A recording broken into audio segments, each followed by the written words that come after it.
Shalom, my friends. I am Rabbi David, and I need to tell you something that might sound unbelievable at first. There exists a specific Jewish thought process, a mental technology that has been preserved for 3,000 years, that when activated allows you to instantly manifest unlimited wealth. I am not speaking in metaphors. I am speaking about a shift in your consciousness so profound that it rearranges your reality, drawing opportunities, resources, and money to you with a speed and force that will leave you breathless. By the end of this video, you will not only understand this thought process, but you will have activated it within your own mind. You will walk away from this experience as a different person, equipped with the single most powerful tool for wealth creation known to man. This is the secret that has built dynasties, funded empires, and created quiet, righteous billionaires for centuries. And today, it will be yours. Before we unlock this ancient vault, I have a question for you, and I want you to be brutally honest in the comments below. What is the single biggest mental block you feel you have when it comes to money? Is it a feeling of unworthiness? A fear of success? A belief that money is scarce or evil? Naming this enemy is the first step to defeating it. Share it below, and let us as a community hold the intention to shatter these blocks together. And as we build this powerful community, we are on a holy mission to reach 100,000 subscribers. 100,000 souls dedicated to living a life of Torah-true abundance. If you have not yet subscribed, please do so now and join this movement. And for those of you who are ready to go from understanding to absolute mastery, I have something for you. For a limited time, I am opening the doors to the Torah Millionaire Business School for just $299. This is closing soon.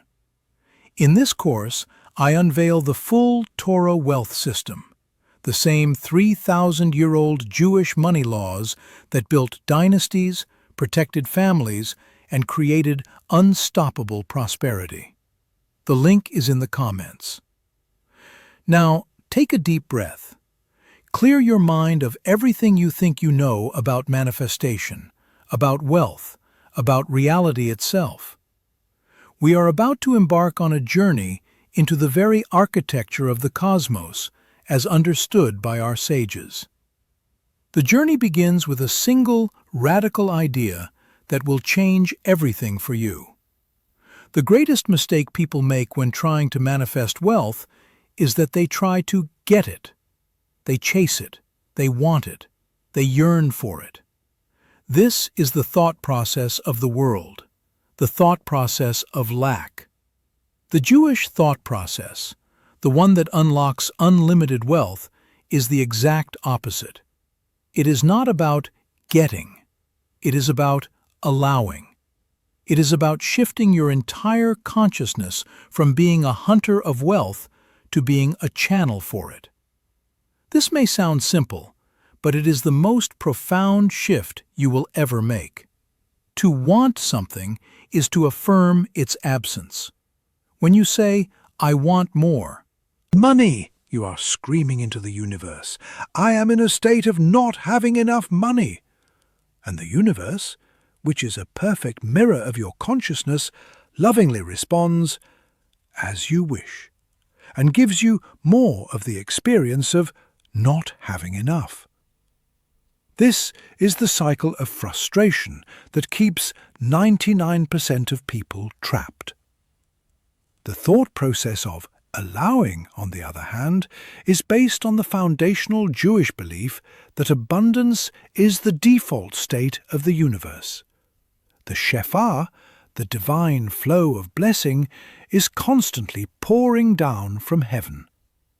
It is like a torrential rainstorm of wealth, health, and success. It is not a question of whether the rain is falling. The only question is whether your vessel is upright and open to receive it. The wanting mindset is like holding your bucket upside down. You are running around in the rain, working hard, getting wet, but your bucket remains empty. The allowing mindset is simply the act of turning your bucket right side up. So, how do we do this? How do we make this monumental shift from wanting to allowing? This is the secret I am here to share. It is a multi-layered thought process, a way of holding reality in your mind that I call the mindset of the channel. It consists of several interconnected pillars of consciousness.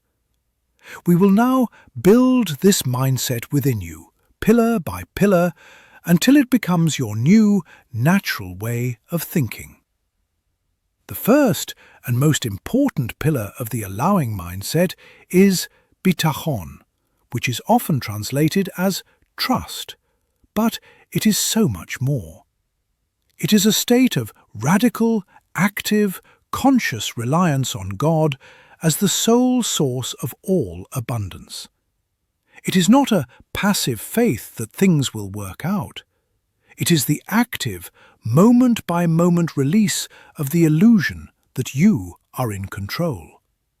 This is the hardest and most crucial step. Your ego, your Yetzer Hara, will fight you on this. It wants you to believe that your success comes from your cleverness, your hard work, your struggle.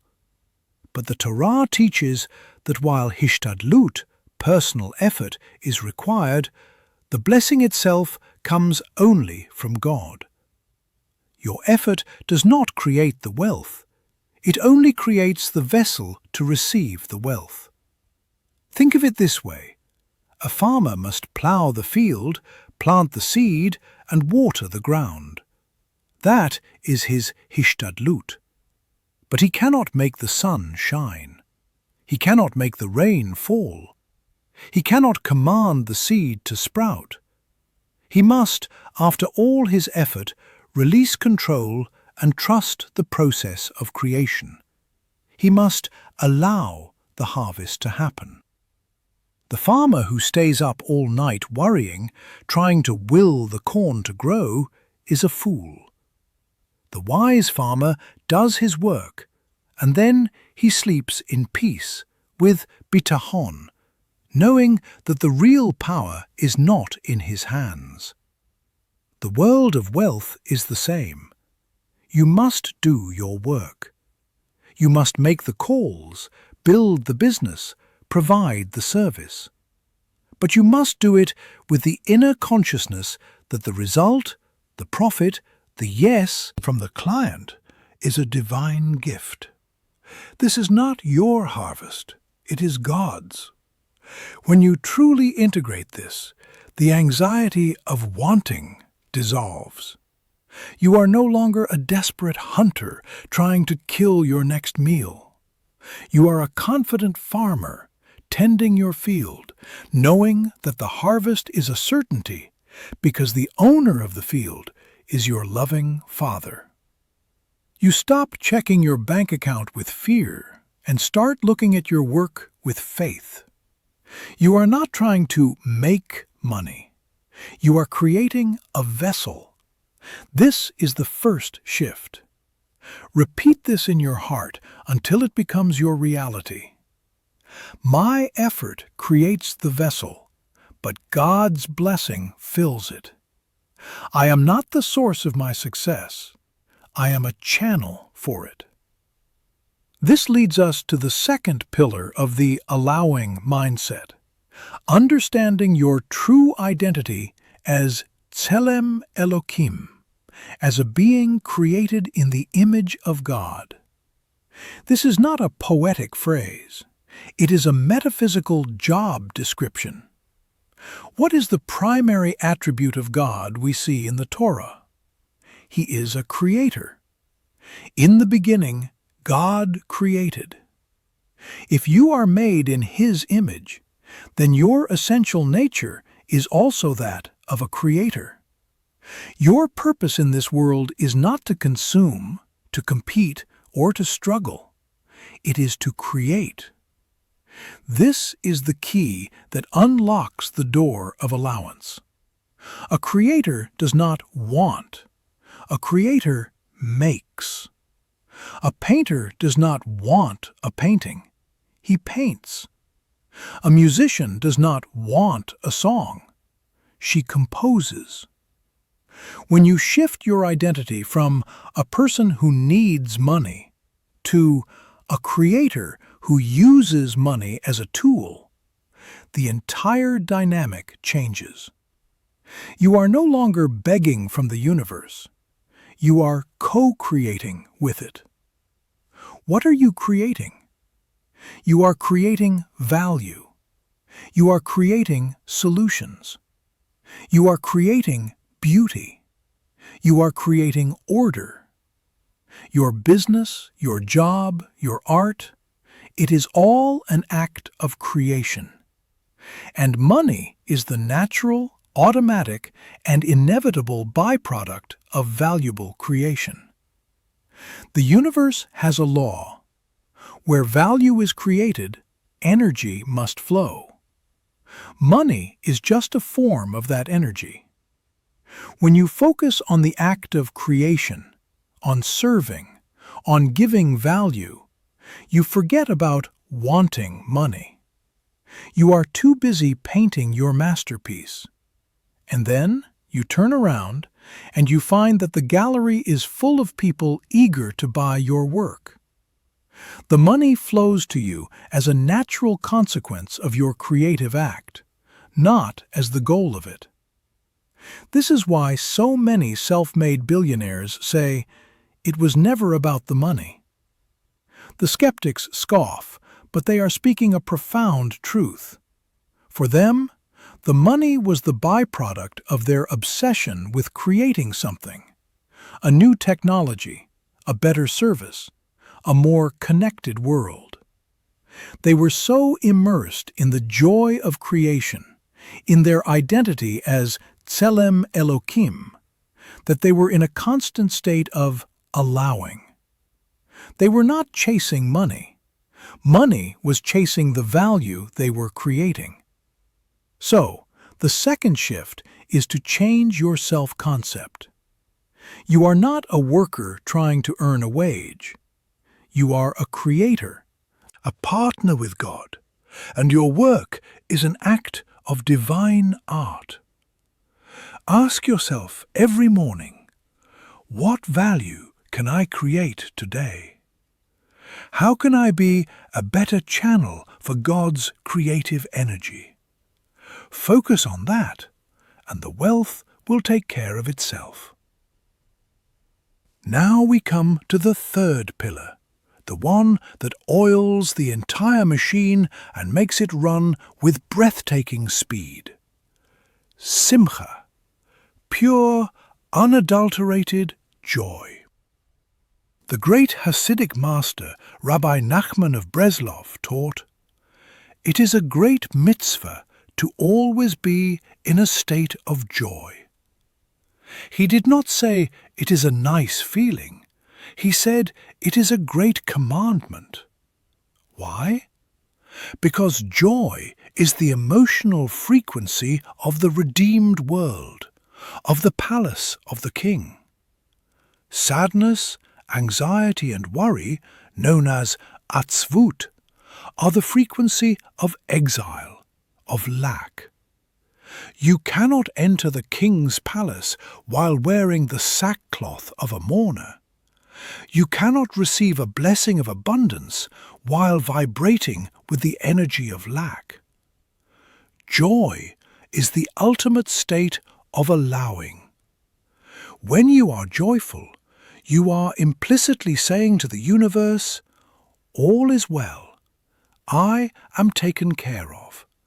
I am a beloved child of the King, living in His abundant palace." This state of joyful trust is the most powerful magnet for blessings in existence. The Zohar, the foundational text of Jewish mysticism, teaches that all the gates of heaven are opened with joy. The gate of wealth is no exception.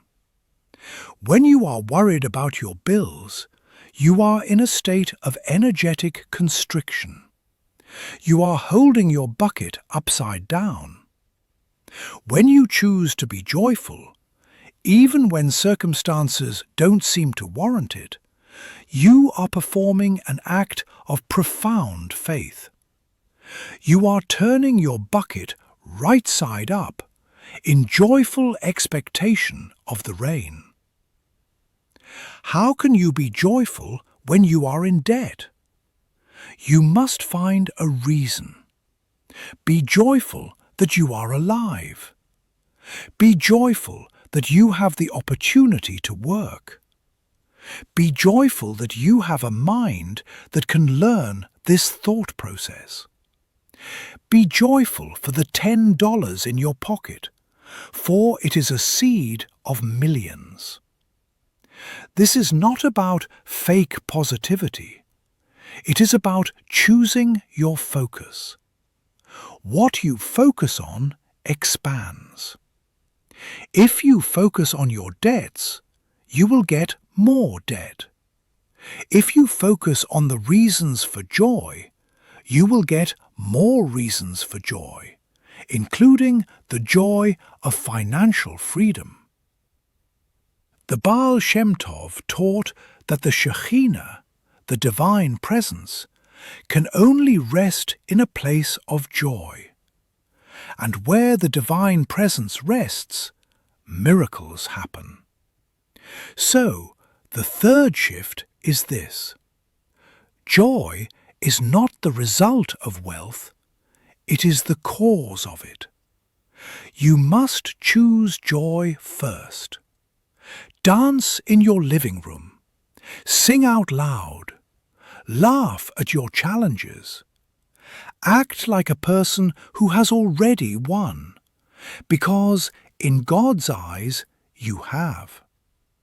Your joy is the signal to heaven that you are ready to receive. This brings us to the fourth pillar, which is the practical application of this entire thought process. The practice of Ayin Tov, the good eye. In Pirkei Avot, the ethics of our fathers, the sages ask, what is the good path to which a person should cling? Rabbi Eliezer answers, a good eye. And Ayin Tov is not about your physical eyesight. It is about your spiritual perception. It is the conscious, disciplined choice to see the good, the positive, and the abundant in every situation. The opposite, the Ayin Hara, the evil or negative eye, is the tendency to see the flaw, the lack, the scarcity. The world you experience is a direct reflection of the eye with which you see it. This is where the allowing mindset becomes a 24/7 practice. When you see a wealthy person drive by in a luxury car, what is your gut reaction? The Ayin Hara feels a pang of envy, of resentment. It thinks, why him and not me? He must be a crook. This reaction, which is the default for most of the world, is spiritual poison. It screams lack into the universe. It reinforces the belief that there isn't enough to go around. The Ayin Tov, the good eye of the allowing mindset, has a completely different reaction. It thinks, Baruch Hashem, blessed is God. Look at the abundance He has in His world. If He can bless that person with such wealth, it means such wealth exists and is available. may God bless him with even more. This is not just a nice thought. It is a powerful act of manifestation. By blessing the wealth of another, you are declaring your belief in an abundant universe. You are aligning yourself with the frequency of wealth, not the frequency of envy. You are telling God, I see the abundance you give to others, and I rejoice in it, because I know you have more than enough for me too. This dissolves all resistance. It turns you from a competitor into a celebrator of abundance. And the universe rushes to give more abundance to those who celebrate it. Practice this relentlessly. Every time you see a sign of wealth, a beautiful home, a successful business, a happy family, bless it. Say, Baruch Hashem, may it increase. You are training your mind to see abundance everywhere, and what you see, you attract. The fourth shift is, I see the world through an ayin tov. I rejoice in the success of others, for their blessing is a sign of my own to come. Now we must integrate this with the fifth pillar, the one that makes this entire process holy and sustainable. The principle of being a tzinor, a channel. You are not manifesting wealth for yourself. This is the critical distinction that separates Jewish manifestation from the secular law of attraction. You are asking to become a channel for God's abundance to flow through you into the world. Your desire for wealth must be Lashem Shamayim, for the sake of heaven. Why do you want unlimited wealth? If the answer is only for a bigger house, a faster car, and more vacations, the channel will be very narrow. The flow will be a trickle. Why? Because that is a small, selfish vessel. The universe is not interested in filling small, selfish vessels. But if your answer is, I want unlimited wealth so I can support my family with dignity, so I can give massive amounts of tzedakah, charity, so I can fund schools that teach Torah, so I can build hospitals, so I can create businesses that provide good jobs, so I can be a source of blessing to my community and the world. Now you have created a massive vessel. Now you are not asking for a glass of water. You are asking to become an aqueduct that can bring water to an entire city. And to that request, God says, finally, a partner, a treasurer I can trust. This is the ultimate secret of the allowing mindset. You are not trying to get. You are asking to be able to give. You are aligning your personal ambition with God's ambition, which is to bring more goodness, light, and blessing into the world. When your desire for wealth is for the sake of giving, there is no resistance. There is no ego. There is no wanting. There is only a pure desire to be a greater channel for good. And to such a desire, the universe has no choice but to respond with an unlimited flow. So, the fifth and final shift is to purify your intention. Ask yourself, for what holy purpose do I desire this wealth? How can I be a greater channel for God's abundance?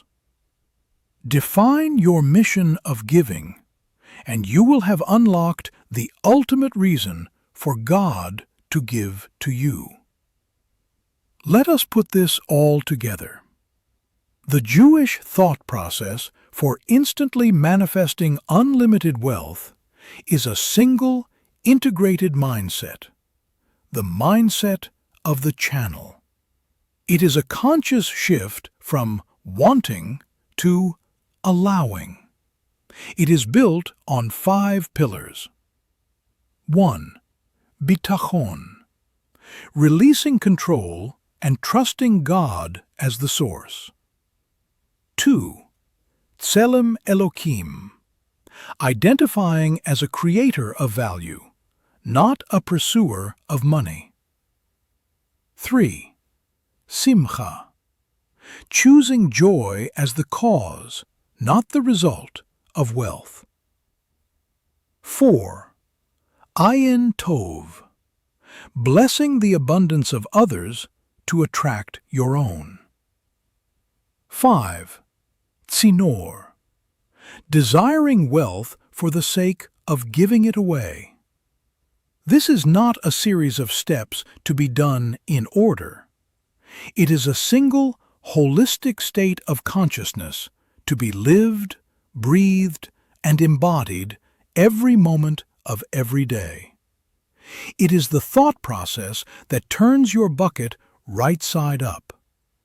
It is the thought process that aligns you with the constant, torrential downpour of divine blessing. It is the thought process that has been the secret engine behind Jewish survival and success for millennia. Now, let us spend the remainder of our time together deepening this understanding, expanding on each pillar with stories, with Torah sources, and with powerful affirmations that will burn this new reality into your soul. We will go so deep that by the time you finish listening, this will not be something you learned, it will be who you are. Let us return to Bitachon. The story is told of the great sage, the Chofetz Chaim. A man came to him, weeping. "Rabbi, my business has failed. I have lost everything. How will I feed my family?" The Chofetz Chaim looked at him calmly and asked, "Who was feeding your family last year?" The man, confused, replied, "Well, I was, from my business." The Chofetz Chaim shook his head. "No, the same one who was feeding your family last year will feed them this year. You merely thought your business was the source. You mistook the channel for the source. Your business was one possible channel. Now that it is gone, the source, HaKadosh Baruch Hu, will simply open another channel. Your job is not to worry about the channel. Your job is to remain connected to the source." Now let us refine our use of the Ayin Tov, the good eye, and turn it into a high-powered spiritual laser. We spoke of blessing the success of others. Let us take it a step further. The next time you are in a public place, a mall, an airport, a busy street, I want you to play a game. The game is called Bless the Millionaires. Look at the people walking by and in your mind silently bless them. But don't just give a generic blessing. Specifically, see them as righteous, happy, healthy millionaires.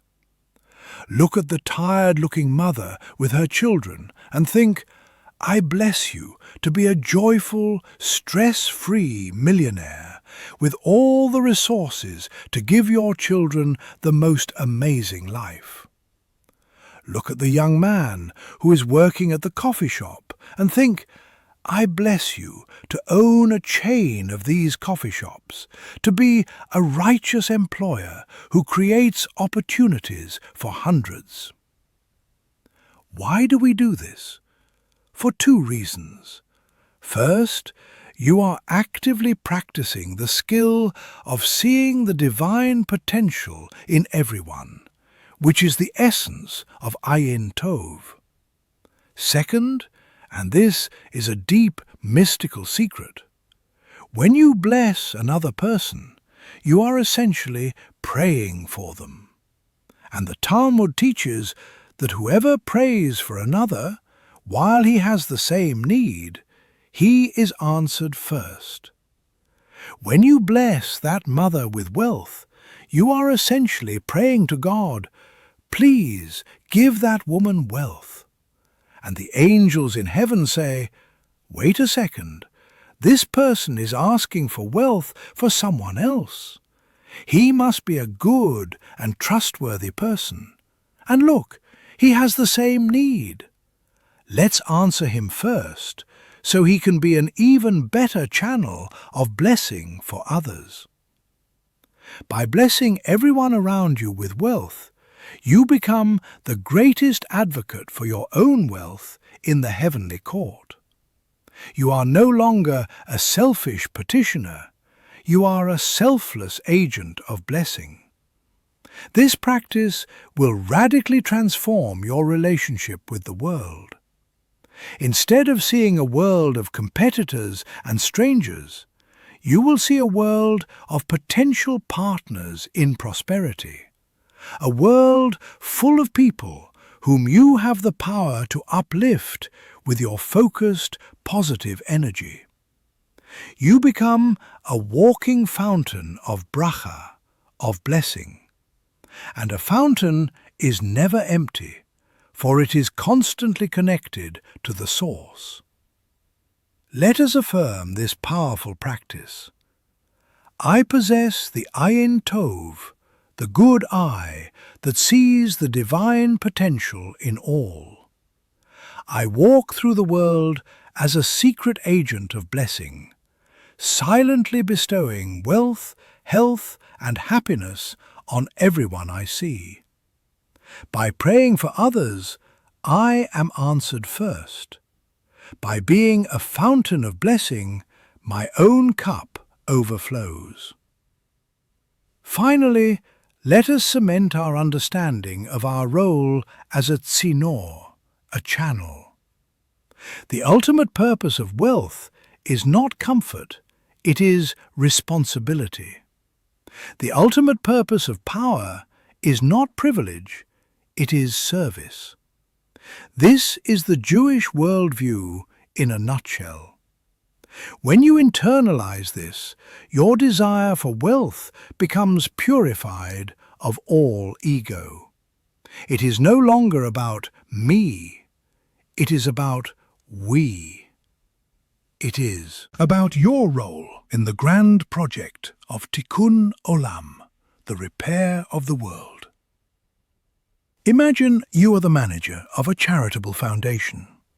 The foundation has $1 billion in its endowment. Your job is to find the best possible projects to invest in, the ones that will bring the greatest good to the world. You don't see the $1 billion as your money, you see it as a sacred trust. You manage it with immense care, prudence, and wisdom, always seeking to maximize its positive impact. This is how you must see your own life and your own finances. You are the manager of the You Foundation. God is the chairman of the board, and He has entrusted you with certain assets: your time, your talents, your energy, and your money. Your job is to be the best possible manager of these sacred assets. When you approach God in prayer, you're not coming as a beggar asking for a handout. You are coming as the foundation manager, presenting a business plan to the chairman. You are saying, "Chairman, I have identified an amazing opportunity for us to do good in the world.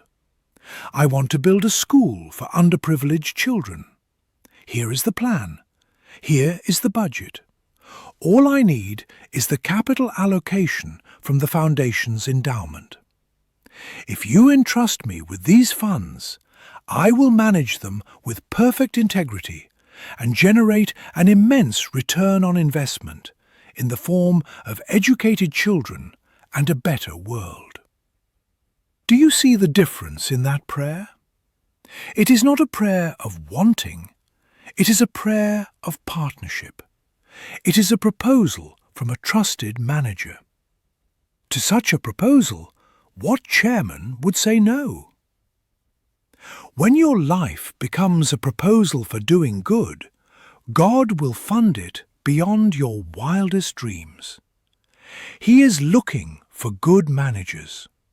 He is looking for people he can trust with his capital. Your job is to become that person.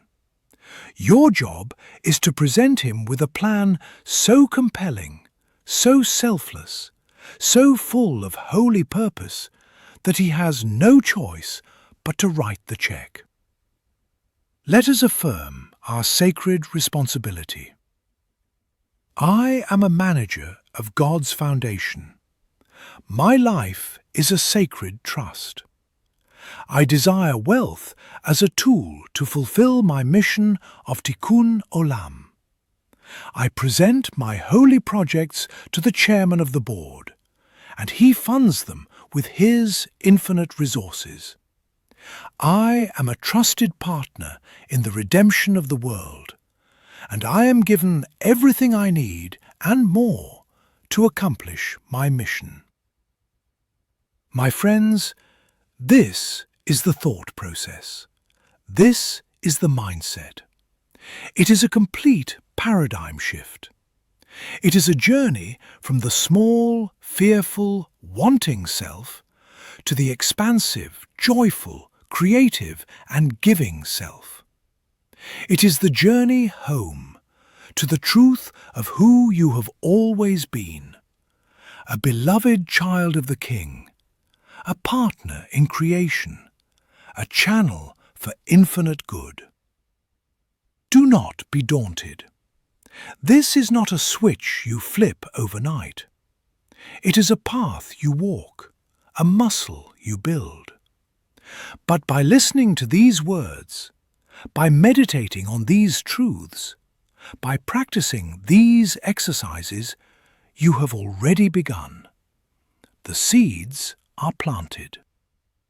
The journey has commenced. Now you must water them. You must tend to them. Listen to this again and again. Let it be the soundtrack of your transformation. Let it be the voice that guides you out of the desert of lack and into the promised land of overflowing, holy, and purpose-driven abundance. Your destiny is calling. The world is waiting for the good you will do. The King is waiting to fund your holy mission. The only question is, are you ready to allow it? Are you ready to turn your bucket right side up? I know you are. Shalom, and may the blessings flow. Let us not be satisfied with a surface understanding. The truths we are discussing are not pebbles on the shore. They are pearls at the bottom of the ocean. We must dive deeper. We must hold our breath and descend into the profound depths of these concepts until the pressure of their truth reshapes our very essence. Let us revisit the pillars, not as a review, but as a deeper level of initiation. Consider again bitachon. We spoke of trust, of handing over the burden. But there is a more active, more potent dimension to bitachon. It is the power of certainty. The secular world speaks of confidence, which is based on past successes. I am confident I can do this because I have done it before. Bitachon is certainty based not on your past, but on God's future. It is the certainty that because God is good and all-powerful, the outcome will be good, even if the path is terrifying and incomprehensible. This certainty is a creative force. It is a declaration to the universe that you will not entertain any other possibility besides a positive, blessed outcome. Think of the story of Nachshon ben Aminadav at the splitting of the Red Sea. The Israelites are trapped. The Egyptian army is behind them, the sea is in front of them. They are panicking. Moses is praying. What does Nachshon do? He walks into the water. He keeps walking until the water is up to his neck, up to his nostrils. He demonstrates absolute, seemingly insane certainty that the sea will split. He does not wait for the miracle. His certainty creates the miracle. It is only when he displays this level of bitachon that the sea splits. This is the difference between faith and bitachon. Faith believes the sea can split. Bitachon walks into the water. How do you apply this to your finances? You must walk into the water. This does not mean being reckless. Nachshon didn't try to fly. He did his hishtadlut. He walked. But he walked with a certainty that defied the physical evidence. For you, walking into the water might mean launching the business even though you don't have all the funding yet. It might mean taking the job that pays less but has a greater mission, with the certainty that God will make up the difference. It means investing in your own growth, in the Torah Millionaire Business School, for example, not as an expense, but as an act of certainty in your future success. It is an act of walking into the water, knowing the sea of abundance will part for you. This certainty must be cultivated. It is a muscle. You build it by starting with small acts of certainty. Trust God with a small problem, and when He comes through, your certainty grows. Then trust Him with a bigger one. It is also built by controlling your environment. Surround yourself with people of bitachon. Listen to teachings like this one. Starve your doubts and feed your certainty. When a doubt enters your mind, what if this fails? You must treat it like an intruder. You must say, that thought is not welcome here. My reality is one of divine certainty. The outcome is guaranteed to be good. Let us affirm this active certainty. I am a master of bitachon. I do not just hope for success. I am certain of it, for my partner is the creator of the universe. I walk into the sea of my challenges with the certainty that the waters will part. My certainty is not based on my resume, but on God's promise. I starve my doubts and I feed my faith. I am Nachshon at the sea, and my certainty creates my miracles. Now, let us explore the creative fire of Tselem Elokim on a more profound level. We said you are a creator, but what is the raw material of your creation? It is your chokhmah, binah, and da'at, your wisdom, understanding, and knowledge. These are the three intellectual faculties of the soul, often abbreviated as Chabad. Chokhmah is the initial spark of an idea, the flash of inspiration.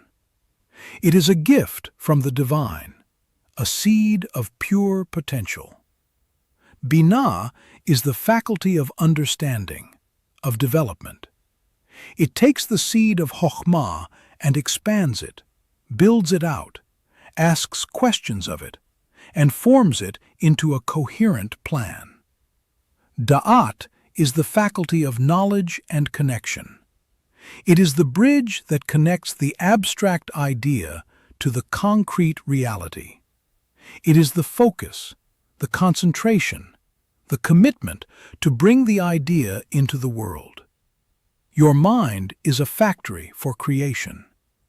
Chokhmah is the raw material delivered to the factory door.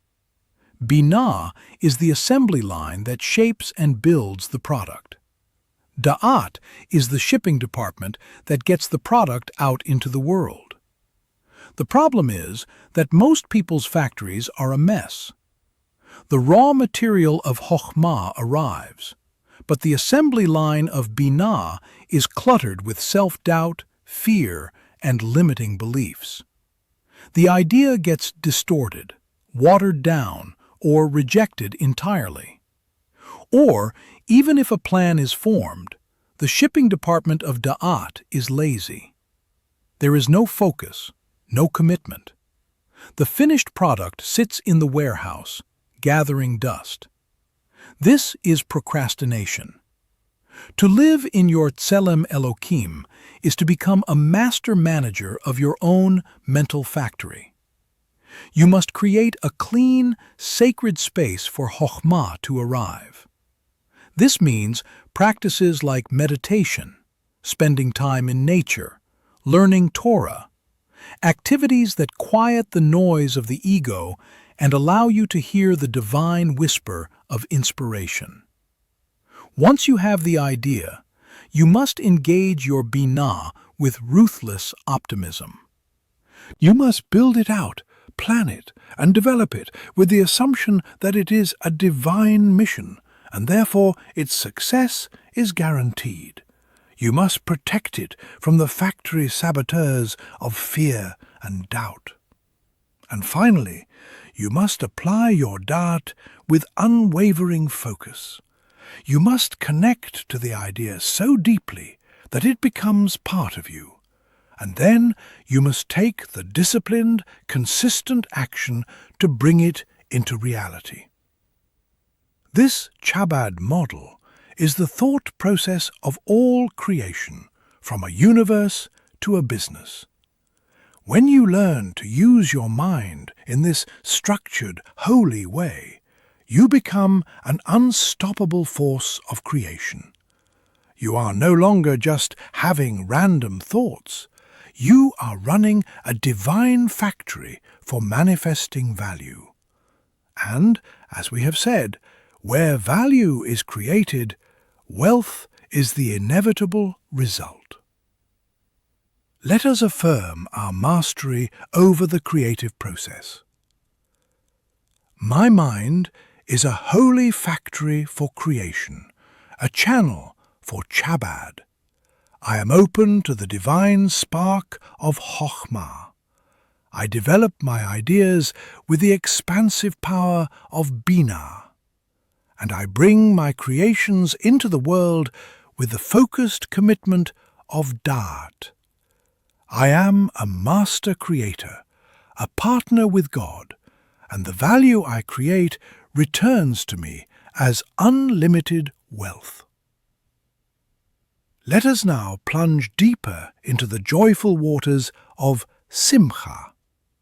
We know joy is a magnet for blessings, but there is a specific type of joy that is the most powerful of all, the joy that comes from overcoming sadness. The Baal Shem Tov taught that the greatest light comes from the greatest darkness.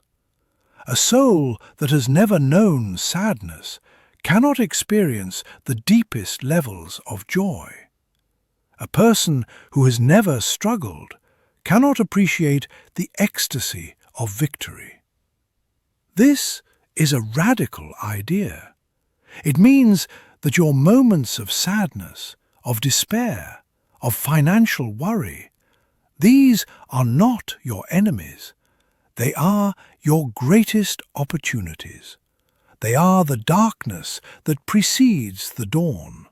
They are the compressed spring that, when released, will launch you to incredible heights. When you are in a state of atzvut, of sadness or anxiety, you have a choice. You can wallow in it, which is the natural tendency, or you can perform the holy work of transforming the darkness into light. How? By finding the one tiny spark of good within the darkness. You lost your job? The darkness is the fear and uncertainty. The spark of good is the opportunity to find a better job, to start your own business, to learn a new skill. You have a large debt? The darkness is the stress. The spark of good is the motivation it gives you to become a master of finance, a lesson you can one day teach to others. The act of finding that spark, of fanning it into a flame, of choosing to focus on the opportunity within the crisis, is the highest form of simcha. It is the joy of transformation. And it is this specific joy that brings the greatest miracles. This is the secret of the Jewish people. We are a nation that has faced more darkness than any other. Yet we are commanded to be the most joyful. Our history is a testament to the past, power of transforming darkness into light. We have taken our greatest tragedies and turned them into sources of strength and inspiration. You must do the same with your personal challenges. Your financial struggles are not a punishment. They are your curriculum. They are the divine gymnasium where you are meant to build the muscles of your emunah, your bitachon, and your creativity. When you can look at your biggest problem and say with a genuine smile, "Thank you, God, for this amazing opportunity to grow," you have become a spiritual master. You have aligned yourself with the very dynamic of creation. And the universe will have no choice but to reward you with a success story that will inspire generations. Let us affirm this transformative joy. I welcome my challenges, for they are my greatest opportunities for growth. I am a master at finding the spark of good in every darkness. I do not fear sadness, for I have the power to transform it into the greatest joy. My joy is not dependent on my circumstances. My joy creates my circumstances. My past struggles are the fuel for my future triumphs. Now let us perfect our vision with the Ayin Tov, the good eye. We spoke of blessing others. Let us now turn that good eye upon ourselves. For many of us, this is the hardest work of all. We are our own harshest critics. We look in the mirror and see our flaws. We look at our resume and see our failures. We look at our bank account and see our shortcomings. This internal ayin hara, this inner critic, is the most powerful force blocking the flow of abundance into our lives. It is a constant broadcast of unworthiness to the universe. You must learn to look at yourself with a good eye. You must become your own greatest admirer. This is not ego. Ego is comparing yourself to others. Ayin Tov is seeing the divine spark within yourself. It is recognizing that you are a masterpiece in progress, a beloved child of God, endowed with unique gifts and a holy mission. You must learn to celebrate your own small victories. Did you get out of bed on time? A victory. Did you choose a healthy meal? A victory. Did you resist an impulsive purchase? A massive victory. Acknowledge these wins. Pat yourself on the back. Create a victory log and write them down. You are training your mind to see yourself as a successful person, as a winner. Furthermore, you must learn to forgive yourself for your past mistakes. Your past does not equal your future. Your mistakes were not failures. They were lessons. They were the necessary curriculum for your growth. The person who made those mistakes is not the person you are today. You have learned. You have grown. You have done teshuvah. Now you must release the old story. You must stop identifying with the loser or the failure or the person who is bad with money. That is a dead identity. You must bury it and begin to identify with the new you. The you that is listening to this. The you that is committed to this path of mastery. When you look at yourself with an ayin tov, you give God permission to bless you. It is as if you are saying to Him, "Father, I finally see what you see in me. I finally agree with you that I am worthy of your blessings." This alignment between your self-perception and God's perception of you is a powerful open channel for shefa, for divine flow. Let us affirm this loving self-perception. I see myself through the ayin tov of my Creator. I am a divine masterpiece, a soul of infinite worth and potential. I celebrate my victories, and I forgive my past mistakes, for they were my teachers. I release all self-criticism and embrace a profound sense of self-worth. I am worthy of all the blessings of the universe, not because of what I do, but because of who I am. Finally, let us consecrate our entire journey by deepening our commitment to being a tzinor, a channel. We spoke of having a mission of giving. Now let us make it concrete. A vague intention to do good is not enough. You must have a specific, passionate, and compelling vision for how you will use your wealth to serve God's purposes. This is your why. And your why must be so big that it makes you cry. It must be so inspiring that it pulls you out of bed in the morning. It must be so holy that it makes all your personal fears and doubts seem petty and insignificant. I want you to do a powerful exercise. It is called the billion-dollar vision. I want you to take out a journal, and I want you to answer this question. If God gave me $1 billion today, with the condition that I had to give it all away in my lifetime in the most impactful way possible, what would I do? Don't think small. Think like a king. Would you build a global network of free schools? Would you fund a research institute to cure a major disease? Would you start a foundation to end homelessness? Dream big. Write it all down. Get specific. This is not a fantasy.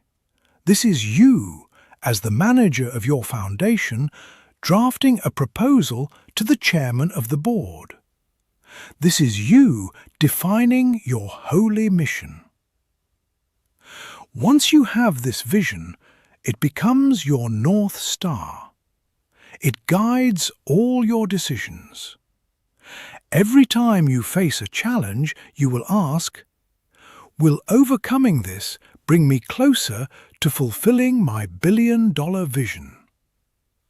Every time you have an opportunity, you will ask, is this aligned with my billion-dollar vision? This vision is the engine that will drive you. It will give you a reason to become a master of finance, a master of business, a master of your own psychology. You are no longer working for yourself. You are working for your mission. You are a soldier of light, an agent of Tikkun Olam. And a soldier on a holy mission is always given the supplies he needs. When you have a why that is big enough, the how takes care of itself. The universe rearranges itself to support a person with a clear and holy mission. The right people show up. The right opportunities appear. The money flows. Why? Because you have made yourself an indispensable channel for God's work in the world. He needs you to succeed even more than you do. Let us affirm our sacred mission. I have a clear, compelling, and holy vision for my wealth. I am driven not by need, but by my mission to be a massive channel for good in the world. My why is so powerful that it dissolves all obstacles. I am an indispensable partner with God in the work of Tikkun Olam. He entrusts me with unlimited resources because he trusts me with his sacred mission. My beloved friends, we have now journeyed to the depths. We have built the palace of the allowing mindset within your soul. The 5 pillars of bitachon, tselem elokim, simcha, ayin tov, and tzinor are now standing strong within you. This is the Jewish thought process that manifests unlimited wealth. It is not a technique, it is an identity. It is not a trick, it is a transformation. It is the ancient and eternal path from the consciousness of a slave in Egypt to the consciousness of a king in the promised land. It is your inheritance. It is your destiny. Now the work begins, the work of living it, the work of embodying it, the work of becoming it. Every day, in every moment, you have a choice.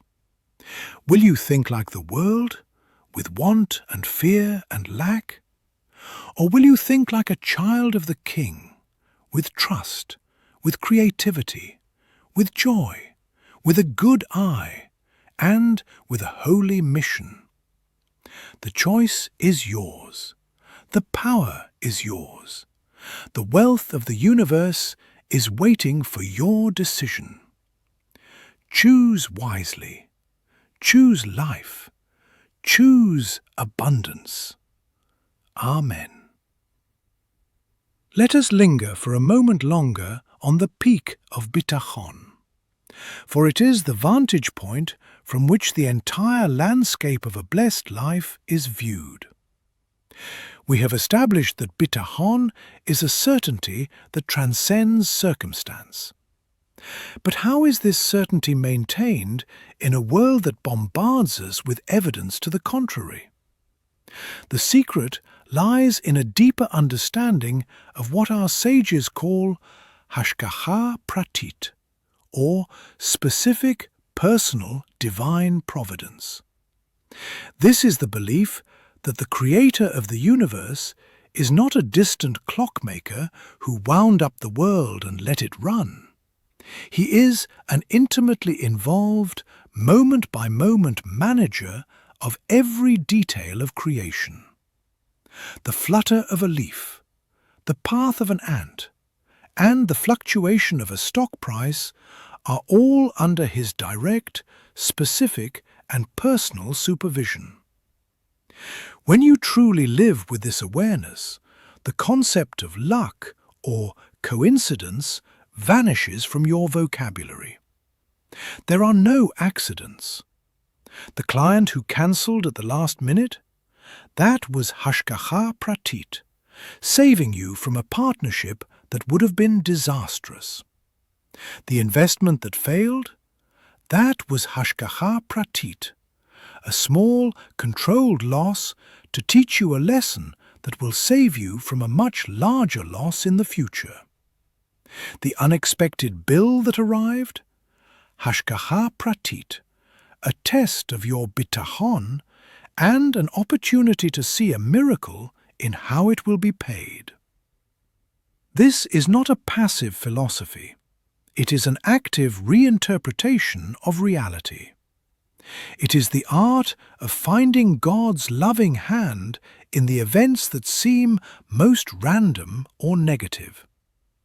This requires a radical shift in your mental commentary. When something goes wrong, the voice of the world says, "This is terrible. I'm so unlucky." The voice of bitachon says, "This is interesting.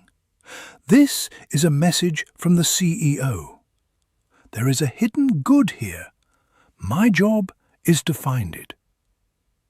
This transforms you from a victim of circumstance into a spiritual detective, a seeker of hidden blessings.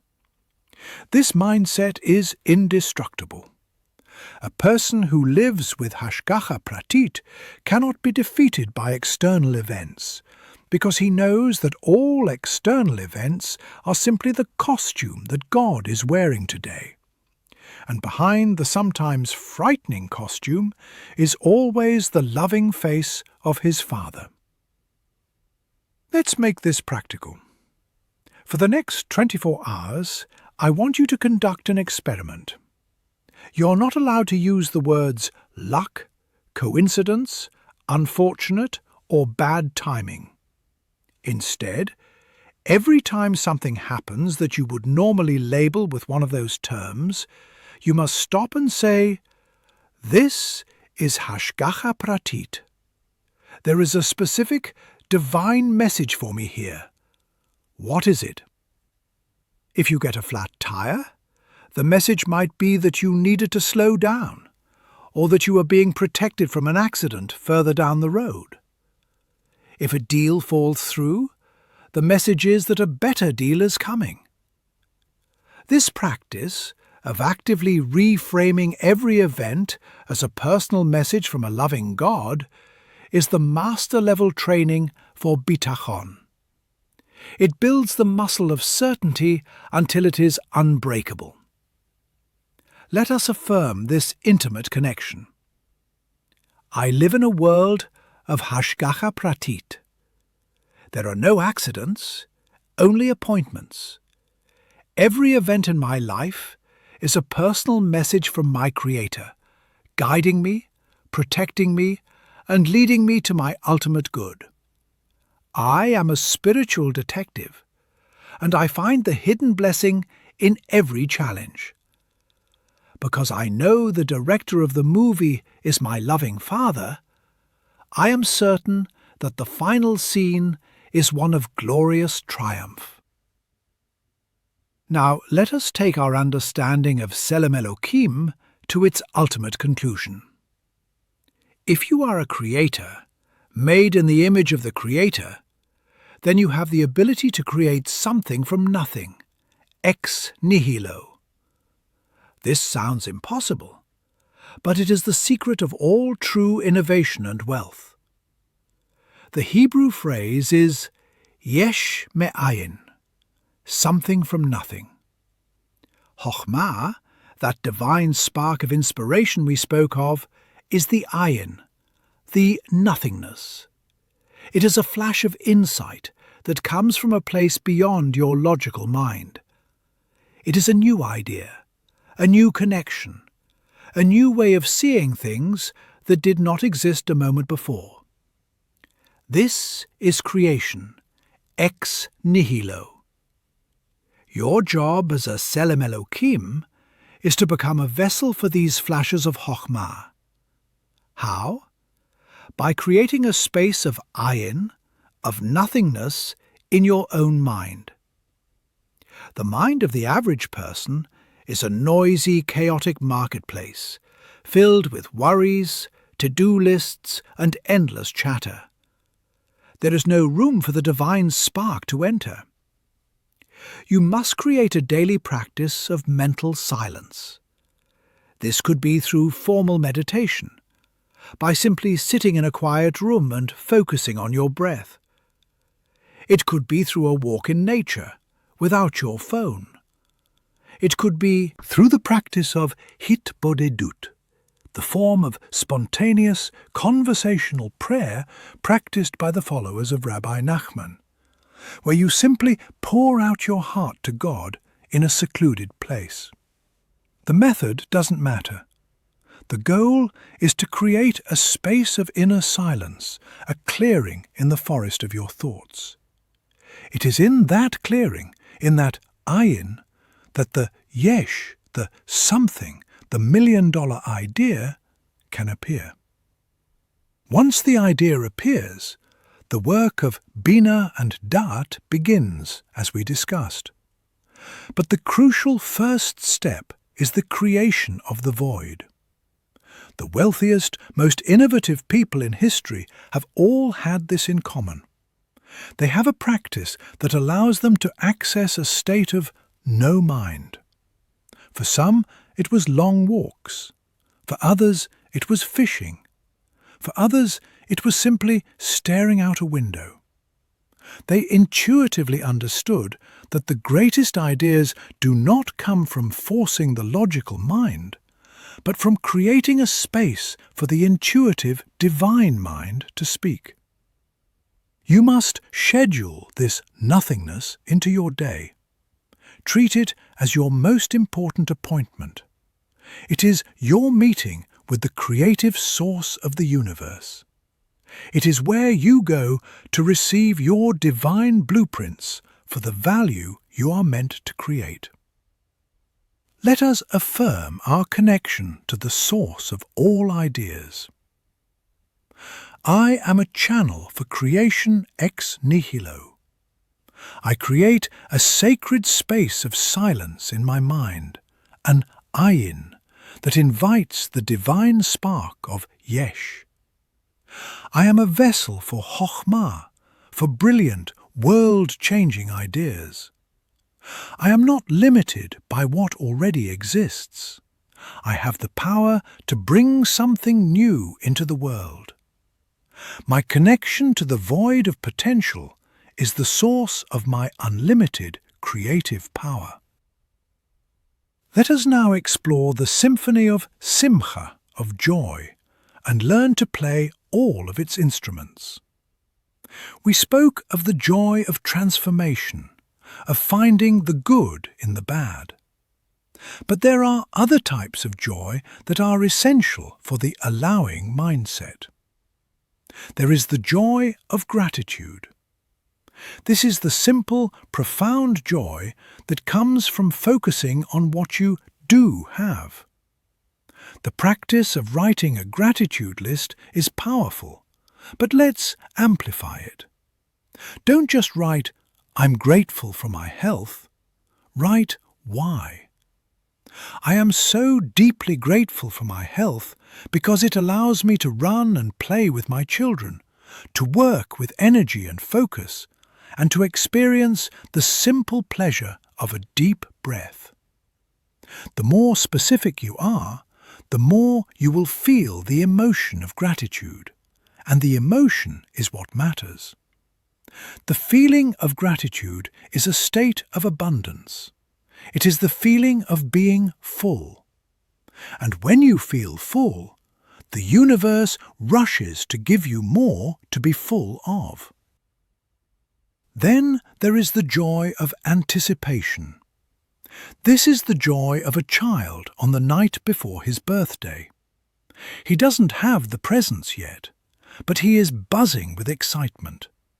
He is in a state of joyful expectation.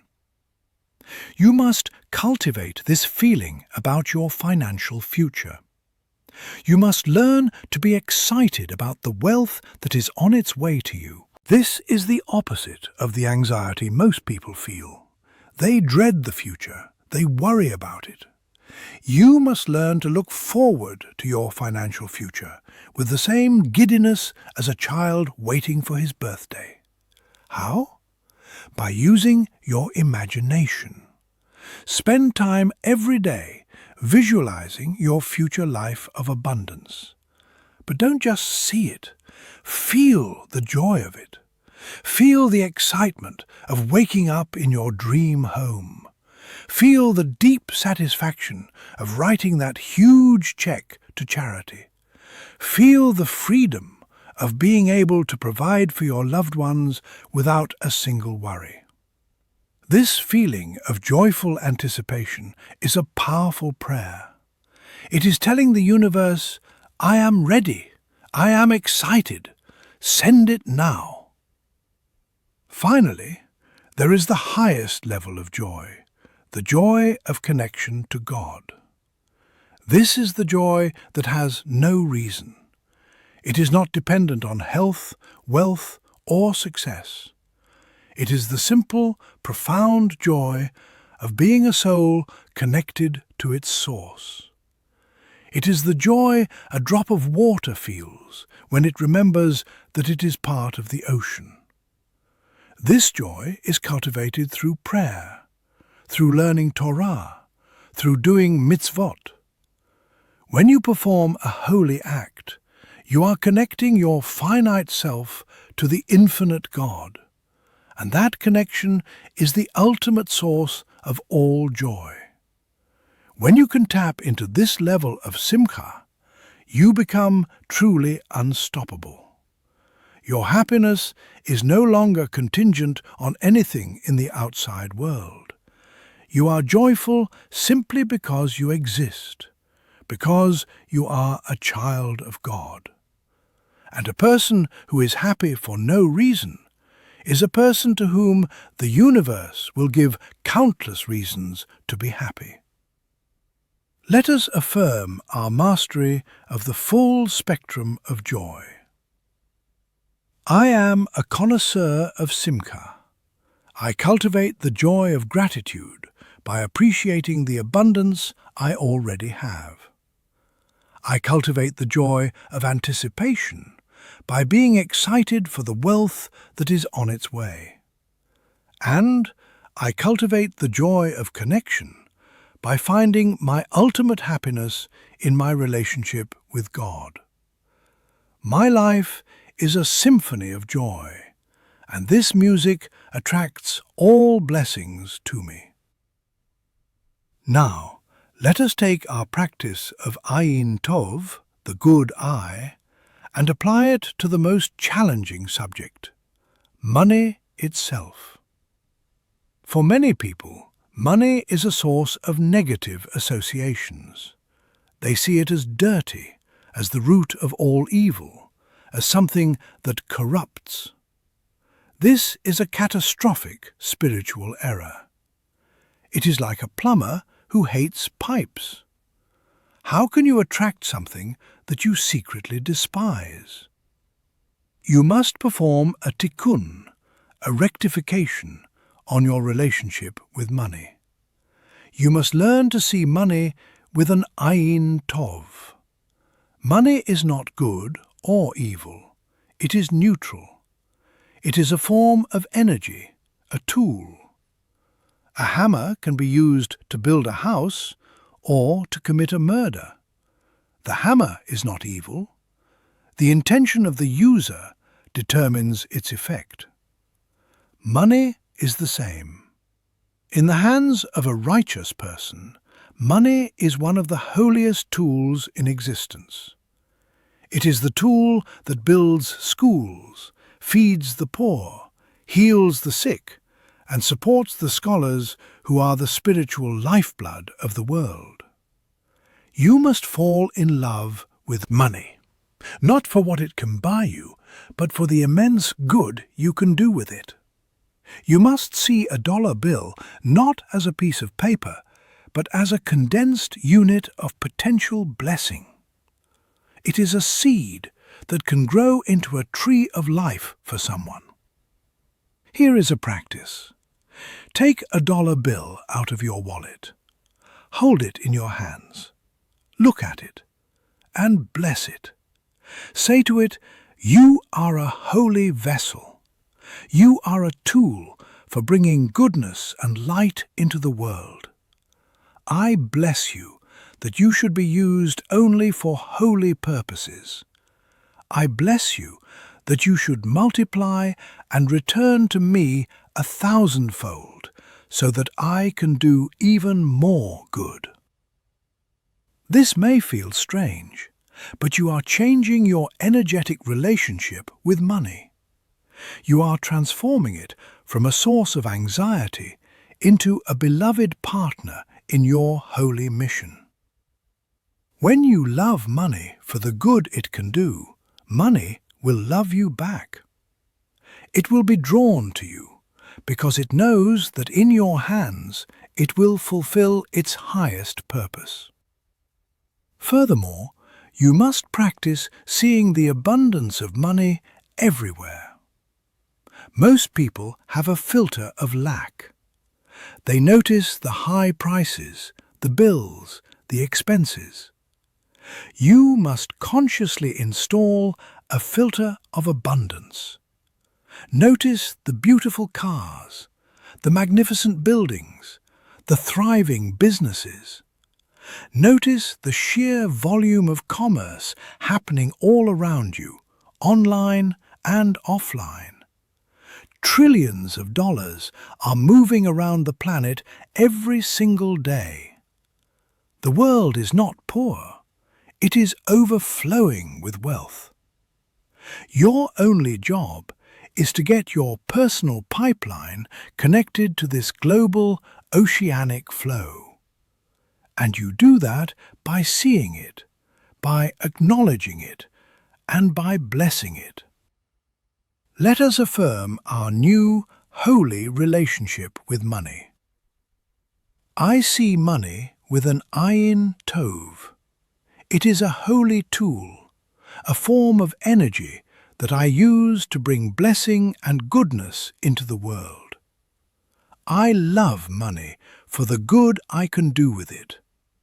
I bless the money I have, and I bless the abundance I see all around me.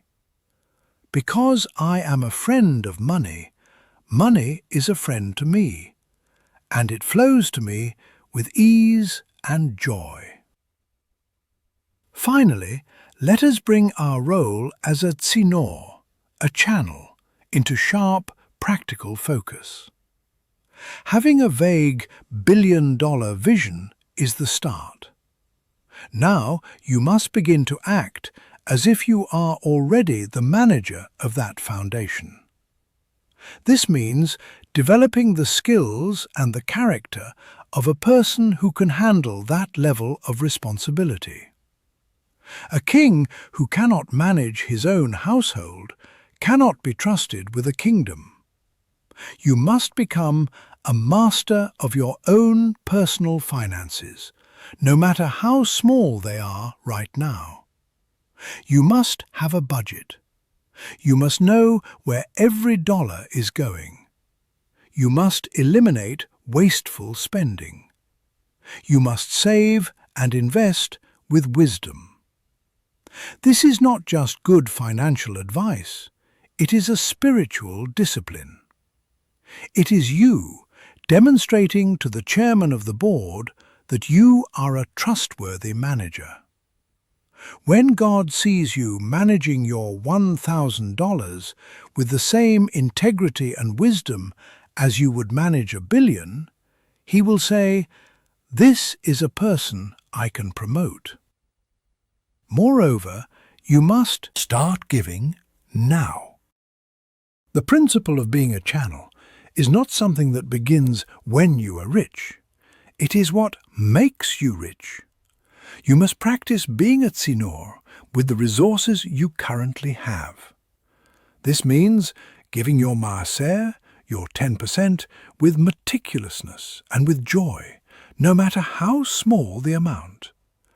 That 10% is the most important part of your income. It is the part that sanctifies the rest. It is the part that keeps the channel open. But go beyond that.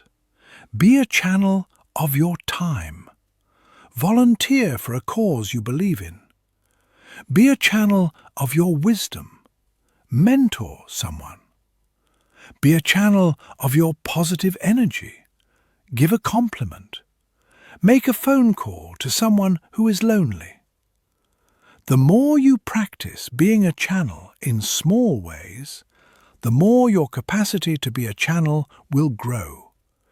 You are building the spiritual muscles of giving. And the universe is designed to give massive resources to those who have proven they are world-class givers. Here is a final, powerful exercise. Create a tzedakah plan. Just as you have a business plan, you should have a giving plan. Research different organizations. Decide what causes you are most passionate about. Allocate your ma'aser with the same seriousness and strategic thinking as you would your investments. When you have a plan for your giving, it ceases to be a random act and becomes a core part of your financial and spiritual identity. You are no longer just a person who sometimes gives to charity. You are a philanthropist in training. You are the CEO of your own holy foundation, and your income will rise to meet the level of your philanthropic ambition. Let us affirm our identity as a world-changing channel. I am a tzinoor, a holy channel for God's abundance. I manage the resources I have now with perfect integrity and wisdom, proving my worthiness for more. I give generously of my time, my wisdom, and my money. I have a clear and strategic plan for my giving. My identity is not defined by what I have, but by what I give. Because I am a great giver, I am destined to become a great receiver. My friends, the journey is deep, and the truths are profound. We have revisited the 5 pillars, and we have seen that they are not separate ideas, but a single, integrated architecture of a redeemed consciousness. Bitachon is the foundation. Tselem Elokim is the creative power. Simcha is the atmosphere. Ayin Tov is the vision, and Tzinoor is the holy purpose. This is the mindset of the kings, the prophets, and the righteous sages of our people.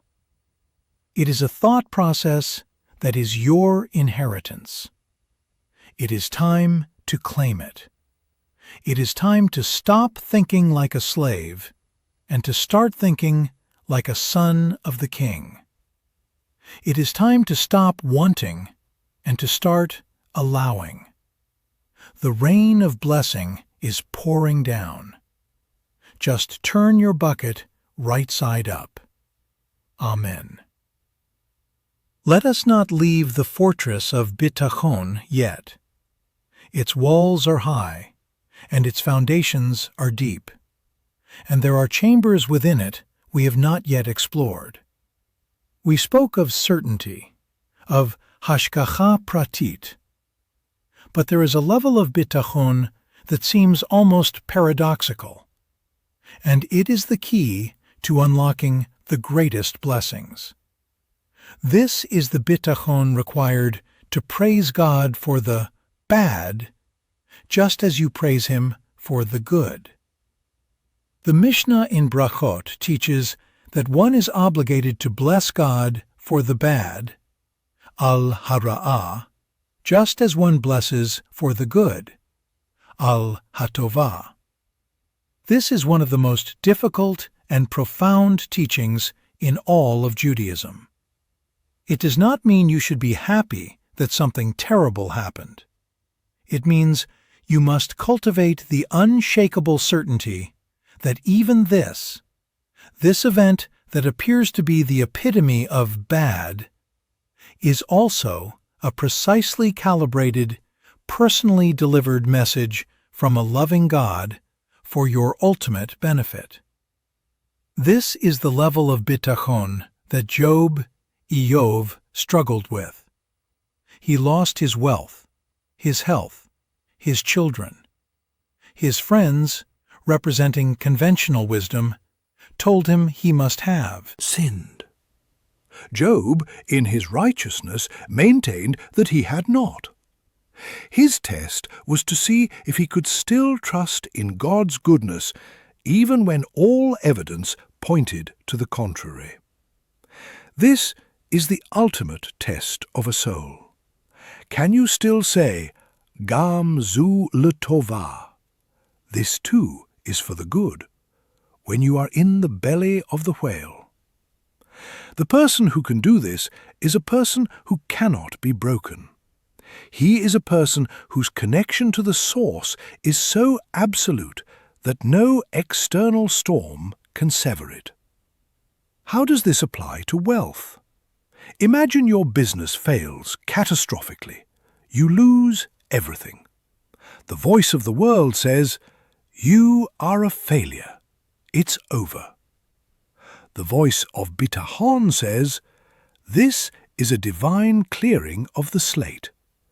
God is wiping out my old, limited vessel to make room for a much larger one. This is not a death, it is a chrysalis. I am about to emerge with wings." This is not self-delusion. It is a higher form of sanity. It is aligning your perspective with God's perspective, which sees the end from the beginning. It is knowing that the greatest successes are often born from the ashes of the greatest failures. The seed must completely disintegrate in the ground before it can become a tree. Your old financial identity must sometimes completely disintegrate before your new, wealthy identity can be born. This level of bitachon is what allows for true financial freedom. Most people are slaves to their money. They are terrified of losing it. Their joy rises and falls with the stock market. The man of bitachon is the master of his money. He is not attached to it. He sees it as a tool, a flow of energy that comes and goes according to God's will. He is just as grateful when it is taken away as when it is given, because he knows both are from the same loving source for the same ultimate purpose, his growth. And, paradoxically, it is this very detachment, this lack of fear, that makes him the most powerful magnet for wealth.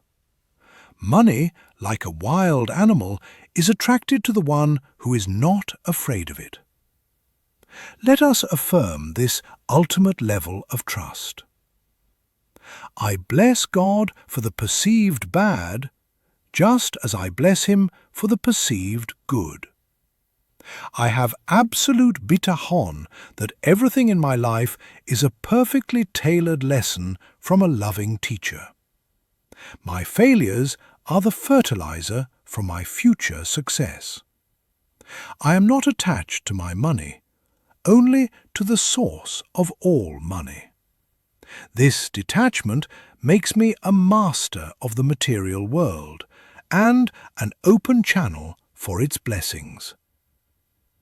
Now, Let us return to the creative fire of Tselem Elokim and explore its connection to pleasure.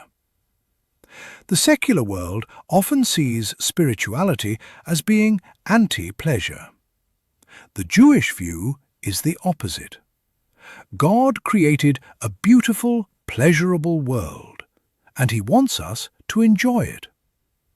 The Talmud says that in the future a person will have to give an accounting for every permissible pleasure that he saw and did not partake of. Why? Because pleasure is the fuel of creation. A miserable, ascetic artist cannot create a vibrant, life-affirming masterpiece. A joyful, energized creator is a better creator. Your Tselem Elokim, your creative image of God, is not just in your mind. It is in your soul's capacity to experience pleasure, or ta'anug. When you enjoy a delicious meal, when you listen to beautiful music, when you see a magnificent sunset, you are partaking of a divine quality. You are experiencing a sliver of the pleasure that God Himself experiences from His own creation. This pleasure is not a distraction from your mission. It is an essential part of it. It is the way you recharge your creative batteries. It is the way you fill your own cup so that you have something to pour out to the world. This is a crucial understanding for wealth creation. Many aspiring entrepreneurs adopt a hustle and grind mentality. They sacrifice their health, their relationships, their joy in the pursuit of success. This is a grave error. It is like a car owner who refuses to stop for gas because he is in too much of a hurry. Eventually, the car will grind to a halt. Your joy, your pleasure, your ta'anug is your spiritual fuel. You must schedule it. You must prioritize it. Taking a day off to go to the beach is not a waste of time. It is a strategic investment in your creative capacity. Enjoying a luxurious meal is not a frivolous expense.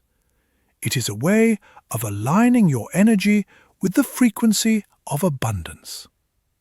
This is the secret of the Shabbat. It is a divinely mandated day of ta'anug, of pleasure. We are commanded to eat the best food, drink the best wine, and enjoy the pleasures of family and rest. Why? Because this weekly infusion of divine pleasure is what gives us the creative energy for the other 6 days of the week. You must learn to see pleasure not as a guilty indulgence, but as a holy responsibility. When you enjoy the world in a holy way, by saying a blessing, by sharing with others, you are performing an act of tikkun. You are elevating the physical pleasure and reconnecting it to its divine source. You are reminding the world that it is a palace, not a prison. Let us affirm our right to holy pleasure. I am created in the image of a God who created a beautiful and pleasurable world. My enjoyment of this world is a holy act that fuels my creative power. I prioritize my joy, my rest, and my pleasure, for they are strategic investments in my success. I am not a machine, I am a soul, and my soul thrives on the divine energy of ta'anug. My pleasure is my power.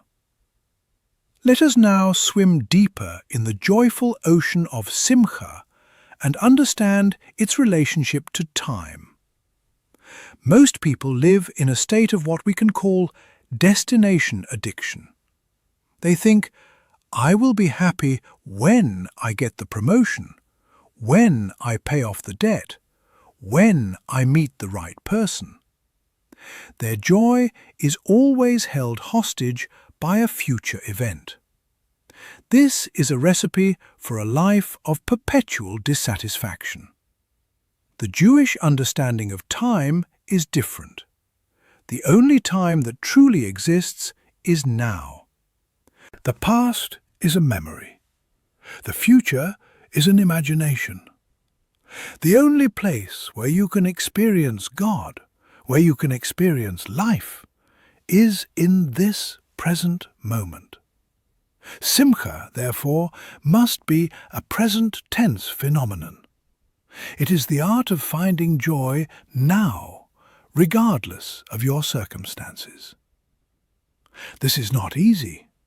It requires a conscious rebellion against the mind's natural tendency to wander into the regrets of the past or the anxieties of the future. It is a practice of radical presence. How do you do this? By engaging your senses. Stop for a moment and just listen. What do you hear? The hum of the computer? The birds outside? Just listen without judgment. Now, what do you feel? The chair supporting you? The air on your skin? Just feel. By bringing your attention to the raw data of the present moment, you pull your mind out of the phantom worlds of past and future. And in the present moment, you will often find that things are actually okay. In this specific second, you are breathing. You are alive. You are safe. And that is a reason for joy. This practice of finding joy in the now has a profound effect on your ability to manifest wealth. Why? Because the universe only operates in the now. It can only respond to the vibrational frequency you are emitting right now. If you are constantly emitting a frequency of, I'm not happy yet, but I will be when, the universe will keep giving you more of that state of not yet happy. But if you can learn to emit a frequency of joy and gratitude now, even with the debt, even with the challenges, the universe will say, this is a person who is vibrating at the frequency of abundance and joy. Let's give him more things that match that frequency. This is the secret behind the teaching, serve God with joy. It means that whatever you are doing right now, whether it's your job, washing the dishes, or talking to your children, do it with your full presence and with a joyful heart. See the holiness in the mundane. See the opportunity for connection in every interaction.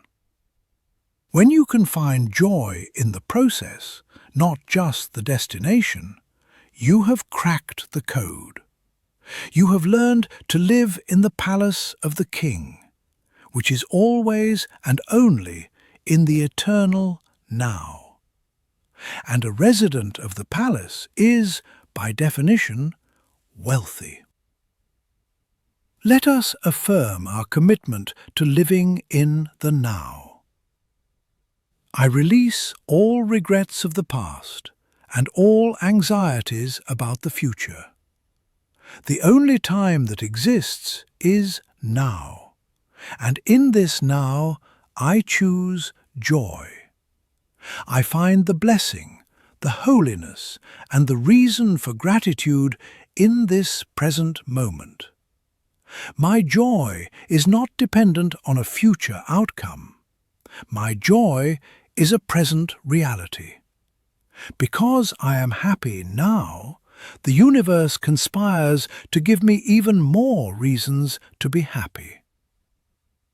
Now, let us apply the laser of the Ayin Tov to our own words and thoughts about ourselves. We spoke of self-forgiveness and celebrating our wins. Let's take it to the level of prophecy. Your words do not just describe your reality, they create it. This is especially true for the words you speak about yourself. You are, in every moment, prophesying your own future. When you say, "I'm so stupid," you are issuing a prophecy of foolishness. When you say, "I'm always broke," you are issuing a prophecy of poverty. When you say, "I'll never figure this out," you are issuing a prophecy of failure. You must become a holy prophet for your own life. This means you must guard the words you speak about yourself with the same seriousness as the high priest guarded the Holy of Holies. You must never, ever allow a negative prophecy to escape your lips. This requires immense self-awareness, or sheshbon hanefesh, an accounting of the soul. You must become a silent observer of your own thoughts and words. When you catch yourself thinking or saying something negative about yourself, you must immediately stop and say, "Cancel. That is an old prophecy from a dead prophet. I now issue a new prophecy." And then you must speak the opposite. "I am brilliant. I am a magnet for wealth. I am a creative problem solver, and the solution is coming to me now." This is not about lying to yourself. It is about understanding that you have two selves. The limited ego self that is based on past experiences, and the unlimited soul self that is a spark of the infinite God. When you speak negatively, you are identifying with the ego self. When you speak positively, you are identifying with the soul self. You are choosing which I you want to be. The practice of positive prophecy is the practice of consistently choosing to identify with your higher self. You are speaking from the perspective of the person you are becoming, not the person you have been. You are calling your future self into your present reality. Think of yourself as a king. A king's words are law. When a king decrees something, it happens. You are the king of your own inner kingdom. Your thoughts and words are your royal decrees. You have been, up until now, issuing decrees of poverty and limitation. Today, you ascend to your throne and begin to issue new decrees. Decrees of abundance, of success, of health, of wisdom. You must speak with the authority of a king, with the certainty that your words will be made manifest. This is the ultimate application of the Ayin Tov to the self. To see yourself not as you are, but as you could be, and to speak that potential into existence. Let us affirm our royal power of speech. I am the king of my own kingdom, and my words are law. I cancel all negative prophecies from my past. From this day forward, I speak only words of power, of abundance, and of blessing over my own life. I am prophesying my own magnificent future into existence. I speak from the perspective of my highest soul self, and the universe rearranges itself to match my royal decrees.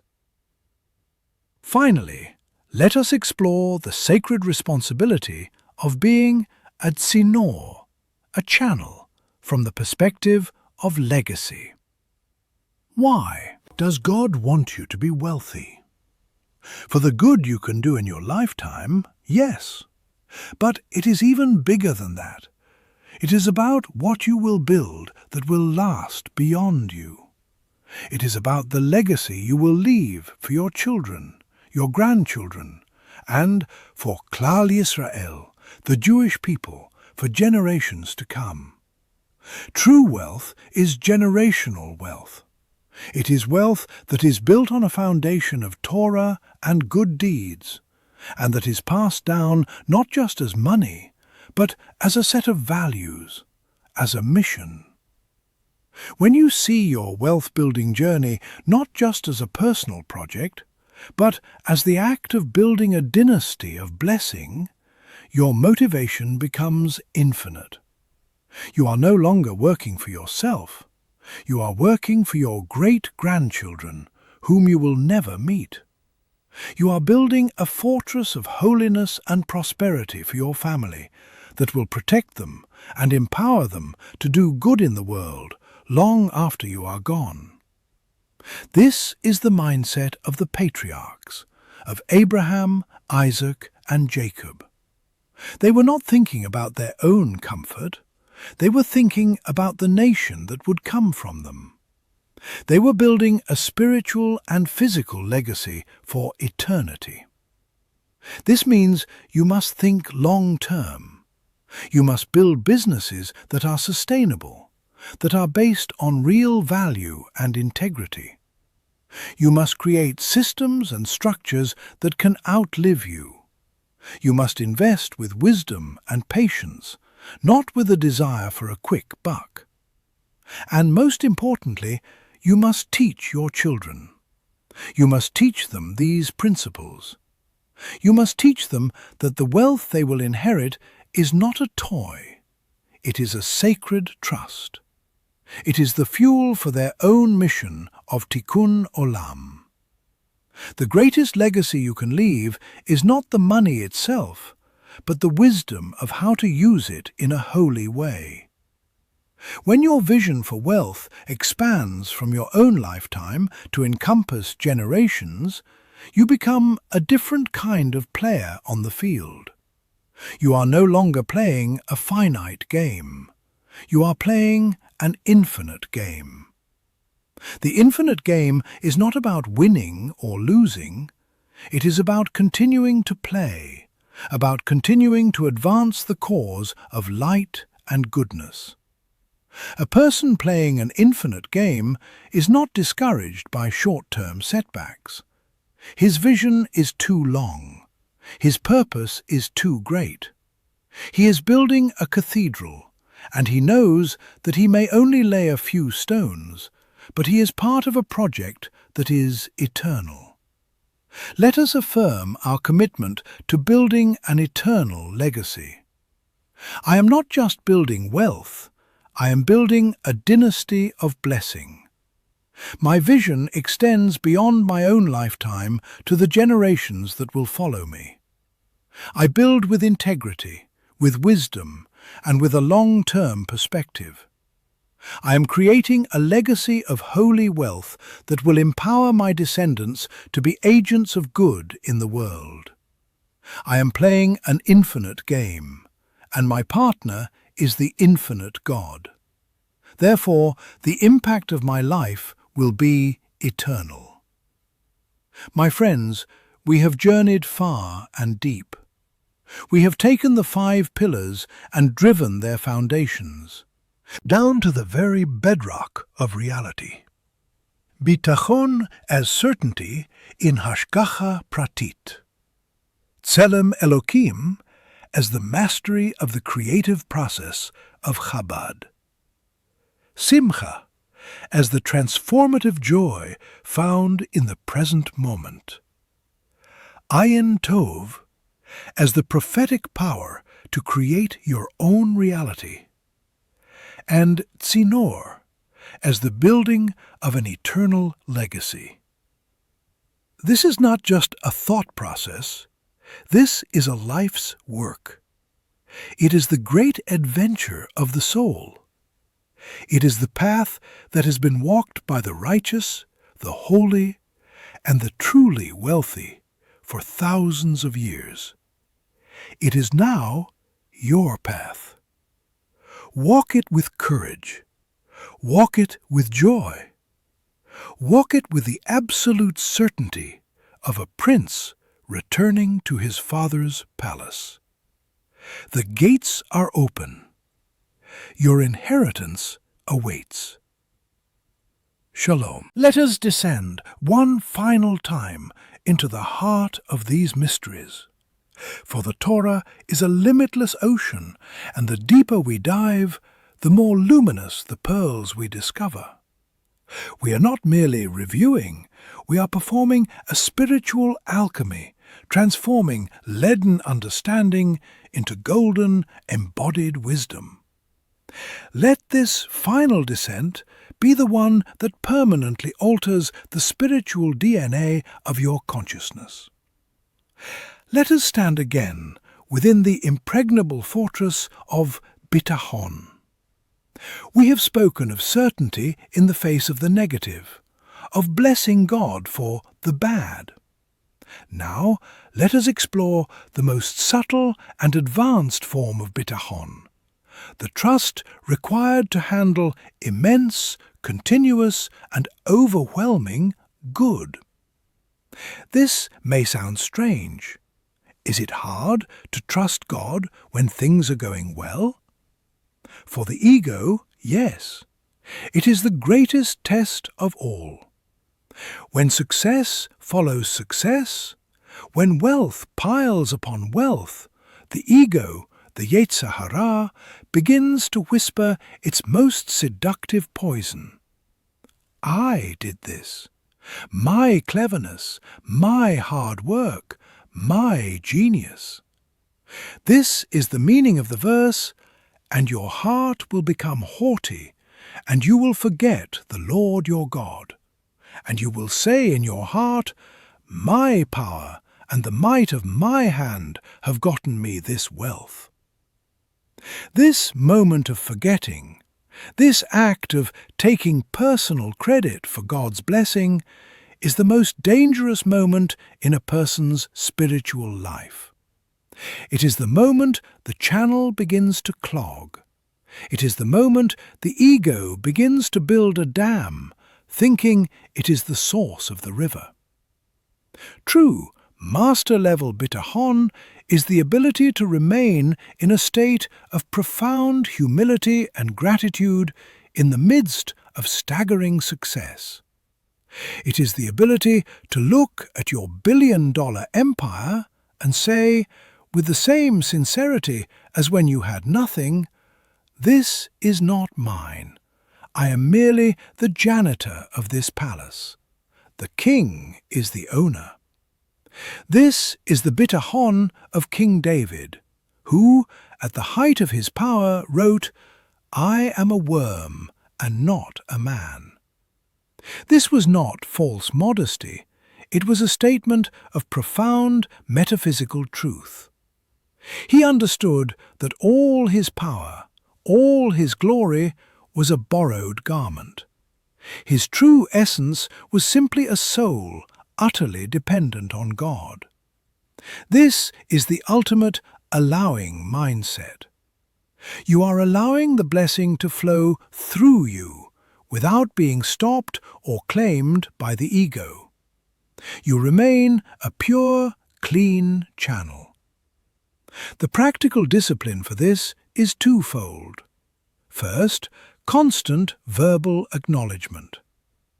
When someone praises your success, your first words must be, Baruch Hashem, blessed is God. You must verbally deflect the credit from yourself to the true source. This is not just a polite phrase, it is a spiritual necessity. It keeps your ego in check and your channel clean. Second, you must increase your giving in proportion to your receiving. The more you are given, the more you must give. This is the ultimate demonstration that you know the money is not yours. You are simply the manager of the foundation, and as the endowment grows, so does your distribution of grants. This constant act of giving keeps you humble and keeps the flow of abundance moving through you, preventing it from stagnating into the toxic pool of ego. Let us affirm this highest level of trust. My bitachon is strongest in the face of my greatest success. I am a humble steward of the King's riches. With every new blessing, my gratitude deepens and my giving increases. I take no credit, for I am the channel, not the source. My humility in the face of abundance is the key to its eternal flow. Now, let us ignite the ultimate creative fire of Tselem Elokim. We have spoken of creating value in the world. Now we must speak of the greatest creation of all, the creation of a new self. The Rambam, Maimonides, teaches that the highest form of teshuvah, of return, is when a person finds himself in the exact same situation where he previously failed, with the same temptation, and he overcomes it. This person, says the Rambam, has created a new self. He is a different person. This is the ultimate expression of your creative power. You are not just here to create businesses and products. You are here to create a new you, a you that is a more perfect reflection of the divine. This is the inner work of Tikkun Hamidot, the rectification of character, which we touched upon. But let's see it now through the lens of creation. Your character traits, your anger, your impatience, your fear, are your raw materials. They are the unformed clay. Your Tselem Elokim is the power of your free will, your Bechirah, to act as the sculptor, to take this raw material and to shape it into a beautiful vessel. Every time you are faced with a temptation to your default, negative character trait, you are in the sculptor's studio. You are at a choice point. Will you let the clay remain a lump by reacting automatically as you always have? Or will you apply the chisel of your free will and act differently? Will you choose patience when you feel anger? Will you choose generosity when you feel greed? Will you choose faith when you feel fear? Each time you make the conscious choice to act from your higher self, you are performing the most profound act of creation. You are literally creating a new reality within your own soul. And this inner creation is the cause of all outer creation. Why? Because you can only build in the world what you have first built in yourself. You cannot create a business of integrity if you have not first created integrity in your own character. You cannot create a reality of abundance if you have not first created a consciousness of generosity within yourself. Your outer world is a mirror of your inner world. The ultimate manifestation technique, therefore, is self-creation. So, the work is to identify your primary negative character trait, your personal lump of clay. For the next 30 days, make its transformation your single most important project. Study the Torah's wisdom on that. Trait. Pray for the strength to overcome it.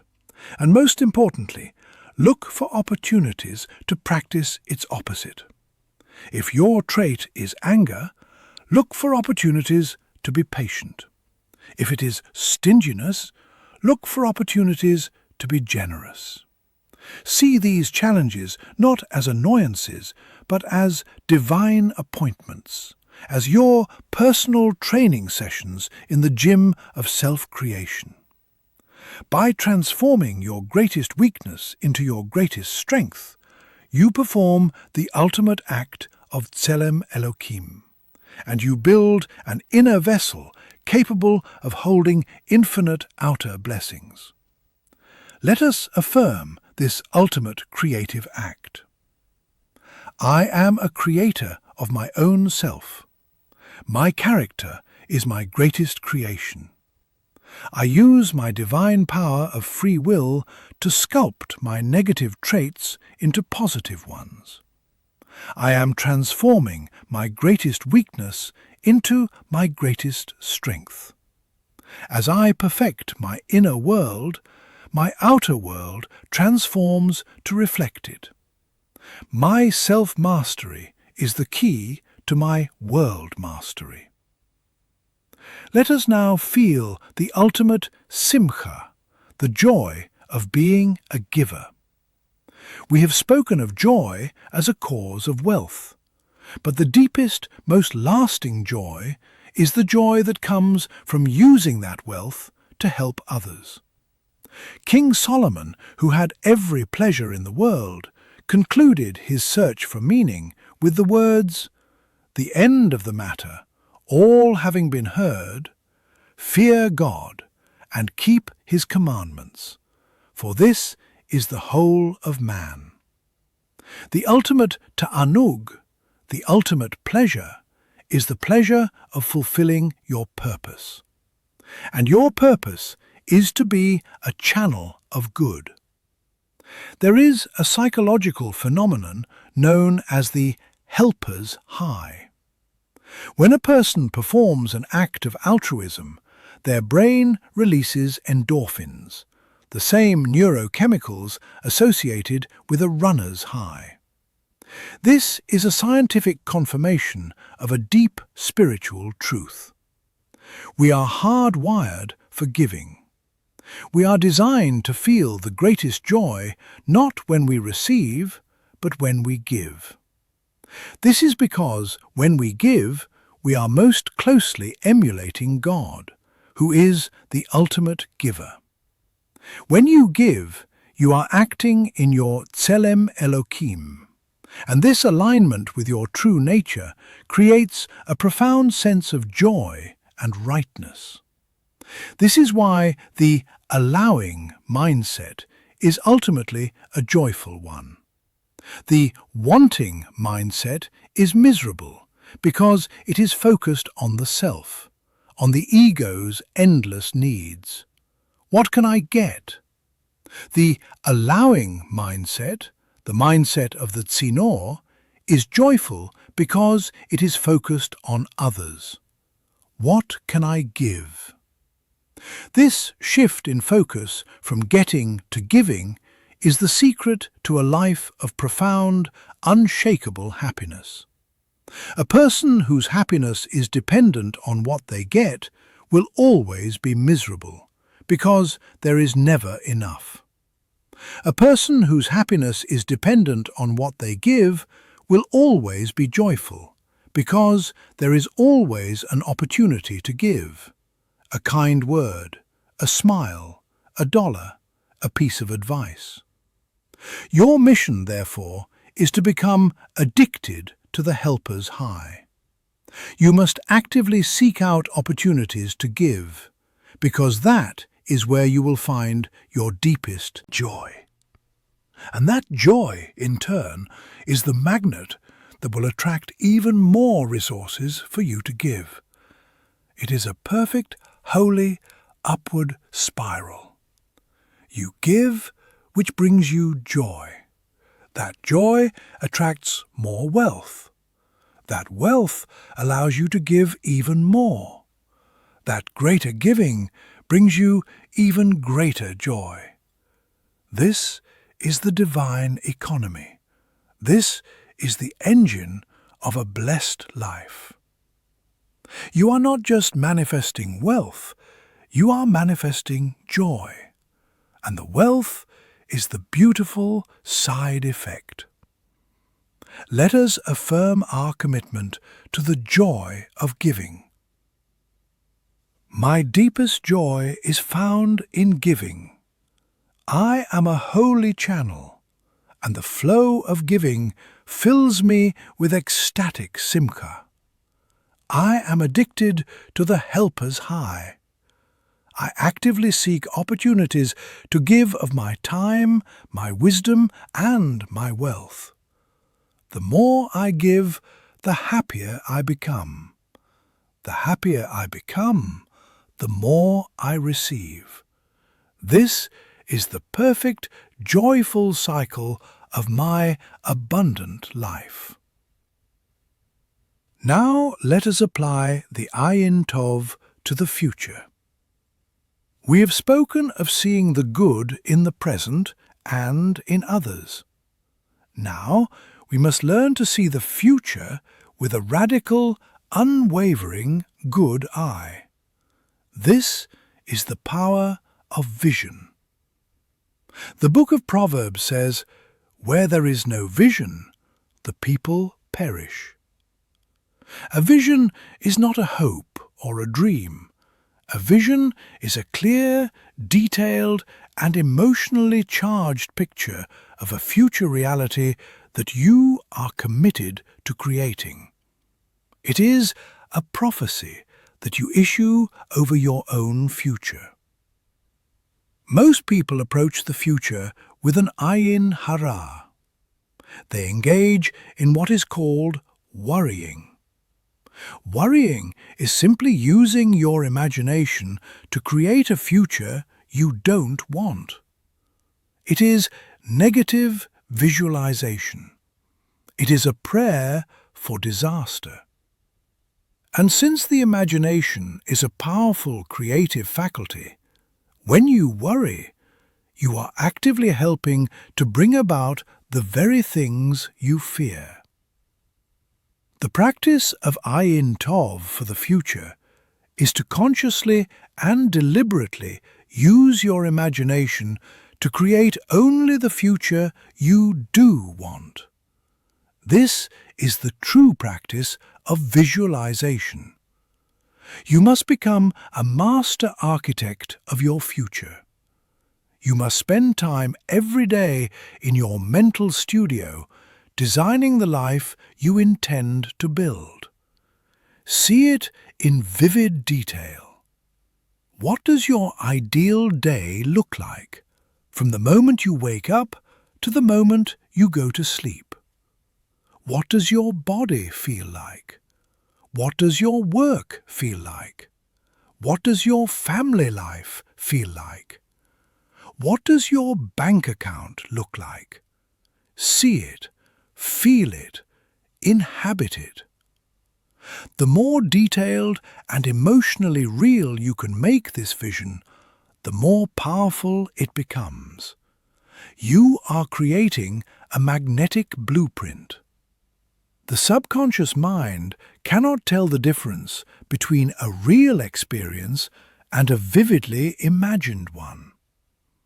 By repeatedly immersing yourself in the vision of your future, you are programming your subconscious to accept it as a present reality. And the job of the subconscious is to make your outer world conform to its inner programming. This is not about escaping your present reality. It is about creating your future one.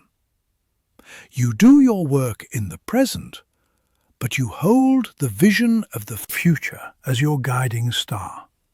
This vision is what gives you the strength to overcome present challenges. When you are faced with a difficult task, you will ask, "Is this leading me toward my vision?" If the answer is yes, you will do it with joy and energy. Your vision is the why that gives you the power to handle any how. Let us affirm our power as visionaries. I am the architect of my future. I use my divine imagination to create a clear, detailed, and compelling vision of the life I choose to build. I starve my fears and I feed my vision. My vision is my North Star, guiding my actions and inspiring my soul. I live in the present, but I am guided by the prophecy of my magnificent future. What I see with the eye of my soul, I will hold in the hand of my reality. Finally, let us bring our understanding of being a tzinor, a channel, to its ultimate cosmic conclusion. Why did God create the world in such a way that it needs us to be channels? Why didn't He just give everyone what they need directly? This is one of the deepest questions in all of theology. The answer given by the Kabbalists is that God's ultimate desire was to give the greatest possible good to His creation. And the greatest possible good is not to be a passive recipient of blessings, but to be a creator, a giver, a partner, just like Him. To be a recipient is the bread of shame. To be a partner is the bread of dignity and joy. Therefore, He created a system of interdependence. He created a world where we need each other. He gives wealth to person A, so that person A can have the divine pleasure of giving it to person B, who needs it. In that transaction, person A gets to be like God, a giver, and person B receives what he needs, and also has the opportunity to give something else in return: gratitude, a prayer, a kind word. The entire system is designed to maximize our opportunity to be givers, because giving is the ultimate expression of our Tselem Elokim and the ultimate source of our joy. Your role as a tzinor is not a burden. It is the greatest privilege imaginable. You have been chosen by God to be His hands in the world. You have been chosen to be a conduit for His love, His wisdom, and His abundance. When you truly grasp this, your pursuit of wealth is transformed from a selfish act into the holiest act of worship. You are not trying to get rich. You are trying to become the best possible channel for God. You are striving to enlarge your capacity, to purify your intentions, to strengthen your character, so that God can flow through you with ever-increasing power to heal and bless the world. Your success is His success. Your wealth is His wealth, being deployed through His trusted agent. This is the consciousness that removes all resistance. There is no fear, no guilt, no shame. There is only the joyful, awesome responsibility of being a partner with the infinite in the great work of creation. This is the final thought process. This is the ultimate mindset. It is the consciousness of the tzaddik, the righteous master, who sees himself as nothing more than a hollow reed through which the divine wind blows, creating a beautiful and holy music for the world to hear. Let us affirm this ultimate identity. I am a tzinor, a holy channel for the divine flow. I joyfully accept my role as God's partner in the healing of the world. My pursuit of wealth is an act of worship, a striving to become a better and larger channel for His goodness. I decrease so that He may increase in me. I am a hollow reed, and the music I create is His. My life is His masterpiece, and my abundance is the evidence of His presence flowing through me. Amen. My friends, we have reached the end of our journey for tonight, but it is the beginning of your new life. You now hold the keys to the kingdom. You have the blueprint for the palace. You have the thought process that creates worlds. Do not take this lightly. This is a sacred trust. The world is dark, and it needs your light. The world is in pain, and it needs your healing. The world is in lack, and it needs your abundance. Go now. Go and become the great soul you were created to be. Go and build your holy empire. Go and be a massive channel for good. Go and manifest your unlimited, holy, and purpose-driven wealth. The King is waiting. The world is waiting. And your magnificent destiny awaits your command. Shalom, and may the blessings flow without end. Let us descend one final time into the heart of these mysteries. For the Torah is a limitless ocean, and the deeper we dive, the more luminous the pearls we discover. We are not merely reviewing, we are performing a spiritual alchemy, transforming leaden understanding into golden, embodied wisdom. Let this final descent be the one that permanently alters the spiritual DNA of your consciousness. Let us stand again within the impregnable fortress of bitachon. We have spoken of certainty in the face of the negative, of blessing God for the bad.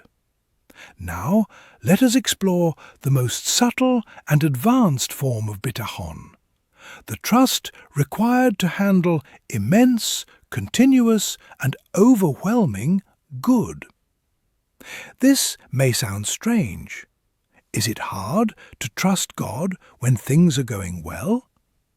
For the ego, yes. It is the greatest test of all. When success follows success, when wealth piles upon wealth, the ego, the Yetzer Hara, begins to whisper its most seductive poison. I did this. My cleverness, my hard work, my genius. This is the meaning of the verse, and your heart will become haughty, and you will forget the Lord your God. And you will say in your heart, my power and the might of my hand have gotten me this wealth. This moment of forgetting, this act of taking personal credit for God's blessing, is the most dangerous moment in a person's spiritual life. It is the moment the channel begins to clog.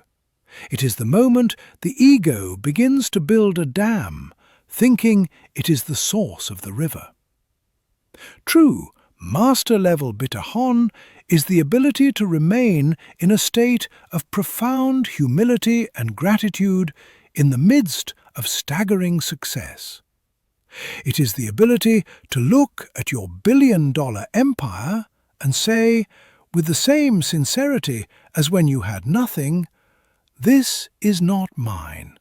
I am merely the janitor of this palace. The king is the owner.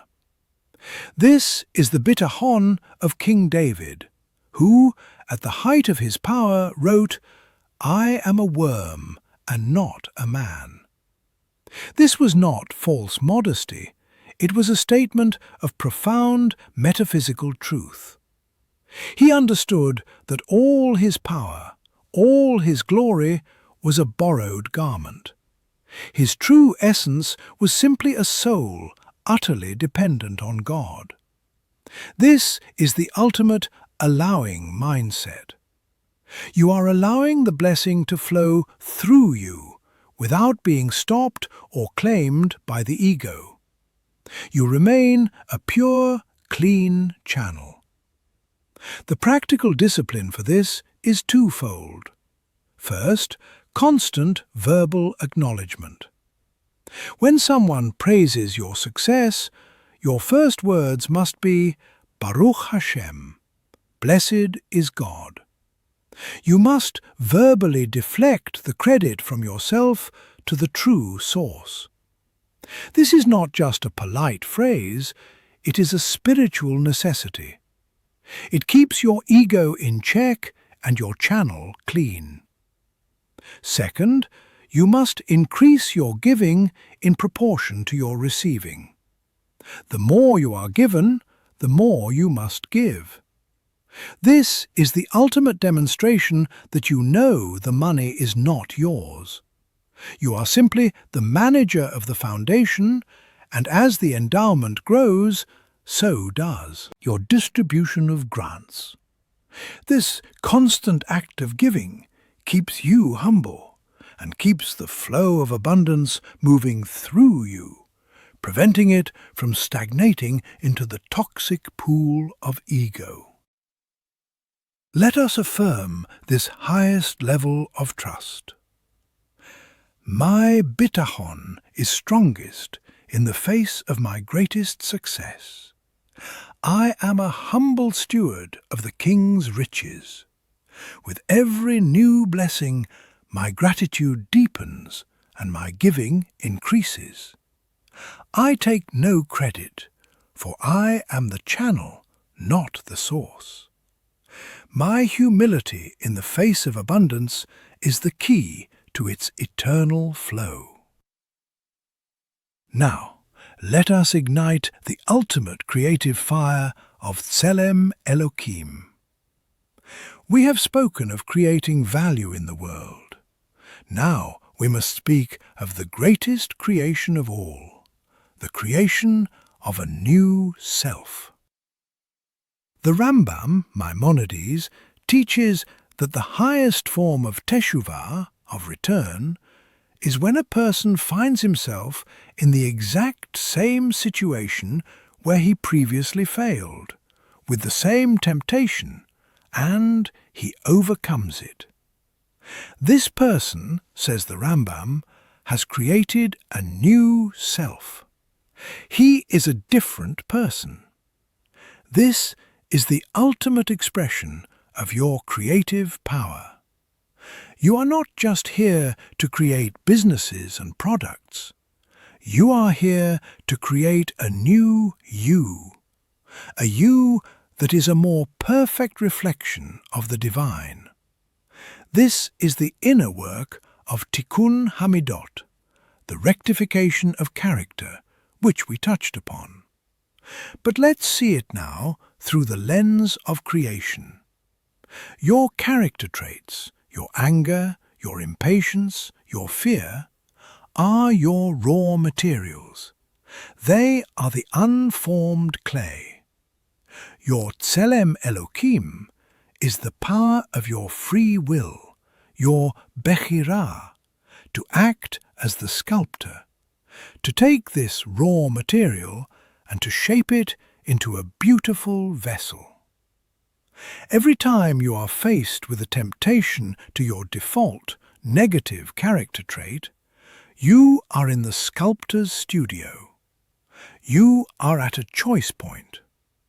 Will you let the clay remain a lump, by reacting automatically as you always have? Or will you apply the chisel of your free will and act differently? Will you choose patience when you feel anger? Will you choose generosity when you feel greed? Will you choose faith when you feel fear? Each time you make the conscious choice to act from your higher self, you are performing the most profound act of creation. You are literally creating a new reality within your own soul. And this inner creation is the cause of all outer creation. Why? Because you can only build in the world what you have first built in yourself. You cannot create a business of integrity if you have not first created integrity in your own character. You cannot create a reality of abundance if you have not first created a consciousness of generosity within yourself. Your outer world is a mirror of your inner world. The ultimate manifestation technique, therefore, is self-creation. So, the work is to identify your primary negative character trait, your personal lump of clay. For the next 30 days, make its transformation your single most important project. Study the Torah's wisdom on that. Trait. Pray for the strength to overcome it. And most importantly, look for opportunities to practice its opposite. If your trait is anger, look for opportunities to be patient. If it is stinginess, look for opportunities to be generous.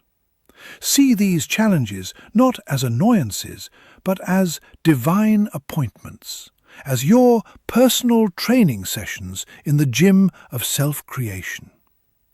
By transforming your greatest weakness into your greatest strength, you perform the ultimate act of Tselem Elohim, and you build an inner vessel capable of holding infinite outer blessings. Let us affirm this ultimate creative act. I am a creator of my own self. My character is my greatest creation.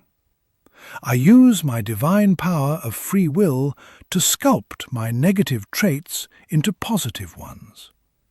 I am transforming my greatest weakness into my greatest strength. As I perfect my inner world, my outer world transforms to reflect it. My self-mastery is the key to my world mastery. Let us now feel the ultimate simcha, the joy of being a giver. We have spoken of joy as a cause of wealth, but the deepest, most lasting joy is the joy that comes from using that wealth to help others. King Solomon, who had every pleasure in the world, concluded his search for meaning with the words, "The end of the matter, all having been heard, fear God and keep his commandments, for this is the whole of man."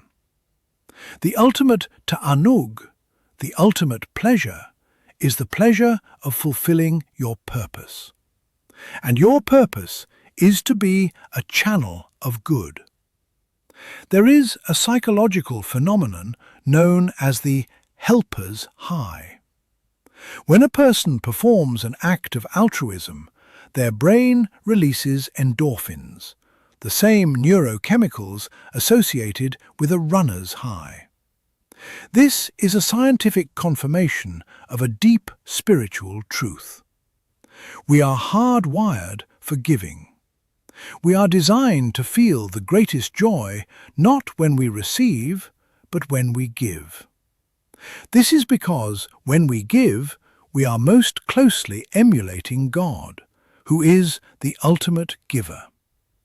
When you give, you are acting in your Tselem Elohim. And this alignment with your true nature creates a profound sense of joy and rightness. This is why the allowing mindset is ultimately a joyful one. The wanting mindset is miserable because it is focused on the self, on the ego's endless needs. What can I get? The allowing mindset, the mindset of the tzinor, is joyful because it is focused on others. What can I give? This shift in focus from getting to giving is the secret to a life of profound, unshakable happiness. A person whose happiness is dependent on what they get will always be miserable, because there is never enough.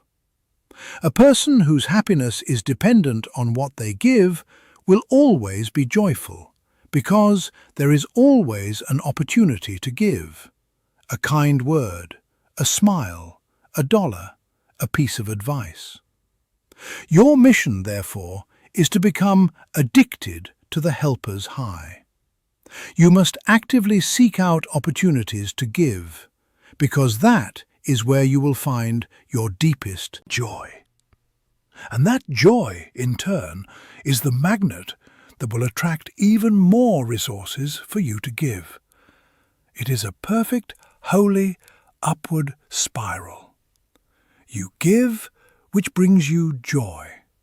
That joy attracts more wealth. That wealth allows you to give even more. That greater giving brings you even greater joy. This is the divine economy. This is the engine of a blessed life. You are not just manifesting wealth, you are manifesting joy. And the wealth is the beautiful side effect.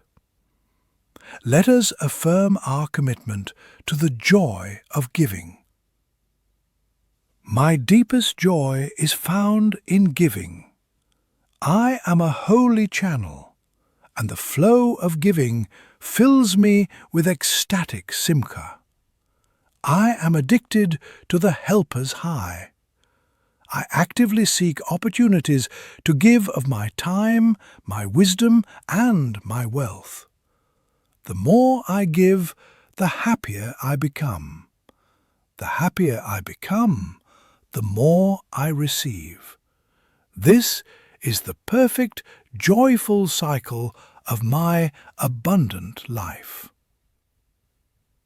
Now let us apply the Ayin Tov to the future. We have spoken of seeing the good in the present and in others. Now we must learn to see the future with a radical, unwavering good eye. This is the power of vision. The book of Proverbs says, "Where there is no vision, the people perish." A vision is not a hope or a dream. A vision is a clear, detailed, and emotionally charged picture of a future reality that you are committed to creating. It is a prophecy that you issue over your own future. Most people approach the future with an ayin hara. They engage in what is called worrying. Worrying is simply using your imagination to create a future you don't want. It is negative visualization. It is a prayer for disaster. And since the imagination is a powerful creative faculty, when you worry, you are actively helping to bring about the very things you fear. The practice of Ayin Tov for the future is to consciously and deliberately use your imagination to create only the future you do want. This is the true practice of visualization. You must become a master architect of your future. You must spend time every day in your mental studio designing the life you intend to build. See it in vivid detail. What does your ideal day look like, from the moment you wake up to the moment you go to sleep? What does your body feel like? What does your work feel like? What does your family life feel like? What does your bank account look like? See it, feel it, inhabit it. The more detailed and emotionally real you can make this vision, the more powerful it becomes. You are creating a magnetic blueprint. The subconscious mind cannot tell the difference between a real experience and a vividly imagined one. By repeatedly immersing yourself in the vision of your future, you are programming your subconscious to accept it as a present reality. And the job of the subconscious is to make your outer world conform to its inner programming. This is not about escaping your present reality. It is about creating your future one. You do your work in the present, but you hold the vision of the future as your guiding star. This vision is what gives you the strength to overcome present challenges. When you are faced with a difficult task, you will ask, "Is this leading me toward my vision?" If the answer is yes, you will do it with joy and energy. Your vision is the why that gives you the power to handle any how. Let us affirm our power as visionaries. I am the architect of my future. I use my divine imagination to create a clear, detailed and compelling vision of the life I choose to build. I starve my fears and I feed my vision. My vision is my North Star, guiding my actions and inspiring my soul. I live in the present, but I am guided by the prophecy of my magnificent future. What I see with the eye of my soul, I will hold in the hand of my reality. Finally, let us bring our understanding of being a tzinor, a channel, to its ultimate cosmic conclusion. Why did God create the world in such a way that it needs us to be channels? Why didn't He just give everyone what they need directly? This is one of the deepest questions in all of theology. The answer given by the Kabbalists is that God's ultimate desire was to give the greatest possible good to His creation. And the greatest possible good is not to be a passive recipient of blessings, but to be a creator, a giver, a partner, just like Him. To be a recipient is the bread of shame. To be a partner is the bread of dignity and joy. Therefore, He created a system of interdependence. He created a world where we need each other. He gives wealth to person A, so that person A can have the divine pleasure of giving it to person B, who needs it. In that transaction, person A gets to be like God, a giver, and person B receives what he needs, and also has the opportunity to give something else in return: gratitude, a prayer, a kind word. The entire system is designed to maximize our opportunity to be givers, because giving is the ultimate expression of our Tselem Elokim and the ultimate source of our joy. Your role as a tzinor is not a burden. It is the greatest privilege imaginable. You have been chosen by God to be His hands in the world. You have been chosen to be a conduit for His love, His wisdom, and His abundance. When you truly grasp this, your pursuit of wealth is transformed from a selfish act into the holiest act of worship. You are not trying to get rich. You are trying to become the best possible channel for God.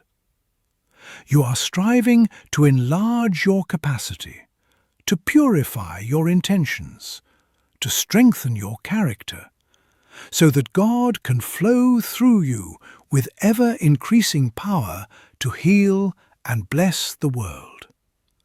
Your success is His success.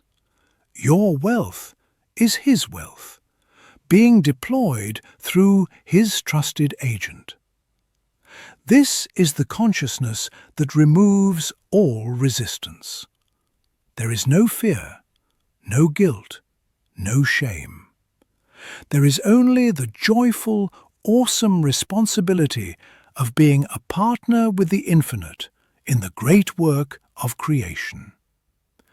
This is the final thought process.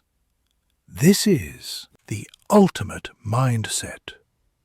It is the consciousness of the tzaddik, the righteous master, who sees himself as nothing more than a hollow reed through which the divine wind blows, creating a beautiful and holy music for the world to hear. Let us affirm this ultimate identity. I am a tzinor, a holy channel for the divine flow. I joyfully accept my role as God's partner in the healing of the world. My pursuit of wealth is an act of worship, a striving to become a better and larger channel for His goodness. I decrease so that He may increase in me. I am a hollow reed, and the music I create is His. My life is His masterpiece, and my abundance is the evidence of His presence flowing through me. Amen. My friends, we have reached the end of our journey for tonight, but it is the beginning of your new life. You now hold the keys to the kingdom. You have the blueprint for the palace. You have the thought process that creates worlds. Do not take this lightly. This is a sacred trust. The world is dark, and it needs your light. The world is in pain, and it needs your healing. The world is in lack, and it needs your abundance. Go now. Go and become the great soul you were created to be. Go and build your holy empire. Go and be a massive channel for good. Go and manifest your unlimited, holy, and purpose-driven wealth. The King is waiting. The world is waiting. And your magnificent destiny awaits your command. Shalom, and may the blessings flow without end. Let us pause now in the sacred silence and allow the echoes of these truths to settle in the deepest recesses of your soul. We have journeyed through the architecture of a redeemed consciousness, a thought process that is nothing less than the operating system of the miraculous. This is not a collection of clever techniques. It is a total transformation of identity. It is the journey from the I of the ego, which is defined by lack and fear, to the I of the soul, which is a reflection of the infinite, abundant, and joyful Creator. This path is not for the faint of heart. It demands courage, the courage to trust in the unseen over the seen, the courage to rejoice in the midst of challenge, the courage to bless your rivals, the courage to take responsibility for the creation of your reality and the healing of the world. This is the path of the spiritual warrior, the path of the righteous leader, the path of the holy king. It is the path of your own highest destiny. As you prepare to return to the waking world, know that you are not the same person who began this journey. The seeds of this ancient and powerful wisdom are now planted within you. They are alive. They are potent. Your job now is to be a good farmer. You must water these seeds daily with your practice.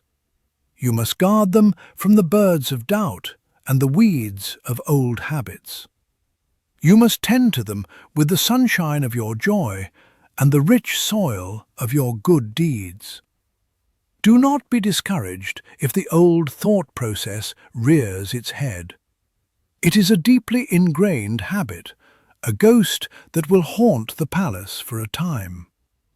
When you catch yourself thinking from a place of lack, of fear, of wanting, do not despair.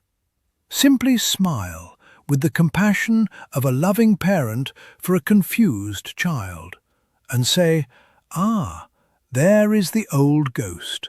I see you. But you do not live here anymore. This is a palace of abundance now." And then, gently but firmly, replace the thought of lack with a thought from one of the 5 pillars. Replace the thought of fear with an affirmation of bitachon. Replace the thought of envy with a blessing of ayin tov. This is the daily work. This is the holy discipline. And now, as a final act before you awaken, let us seal this transformation with a final, powerful blessing. Let these words be the inscription carved over the gates of your new reality. By the power of the one who spoke and the world came into being, I bless you that your thoughts should become as powerful as his. May you speak your desired reality into existence with the creative force of your Tselem Elohim.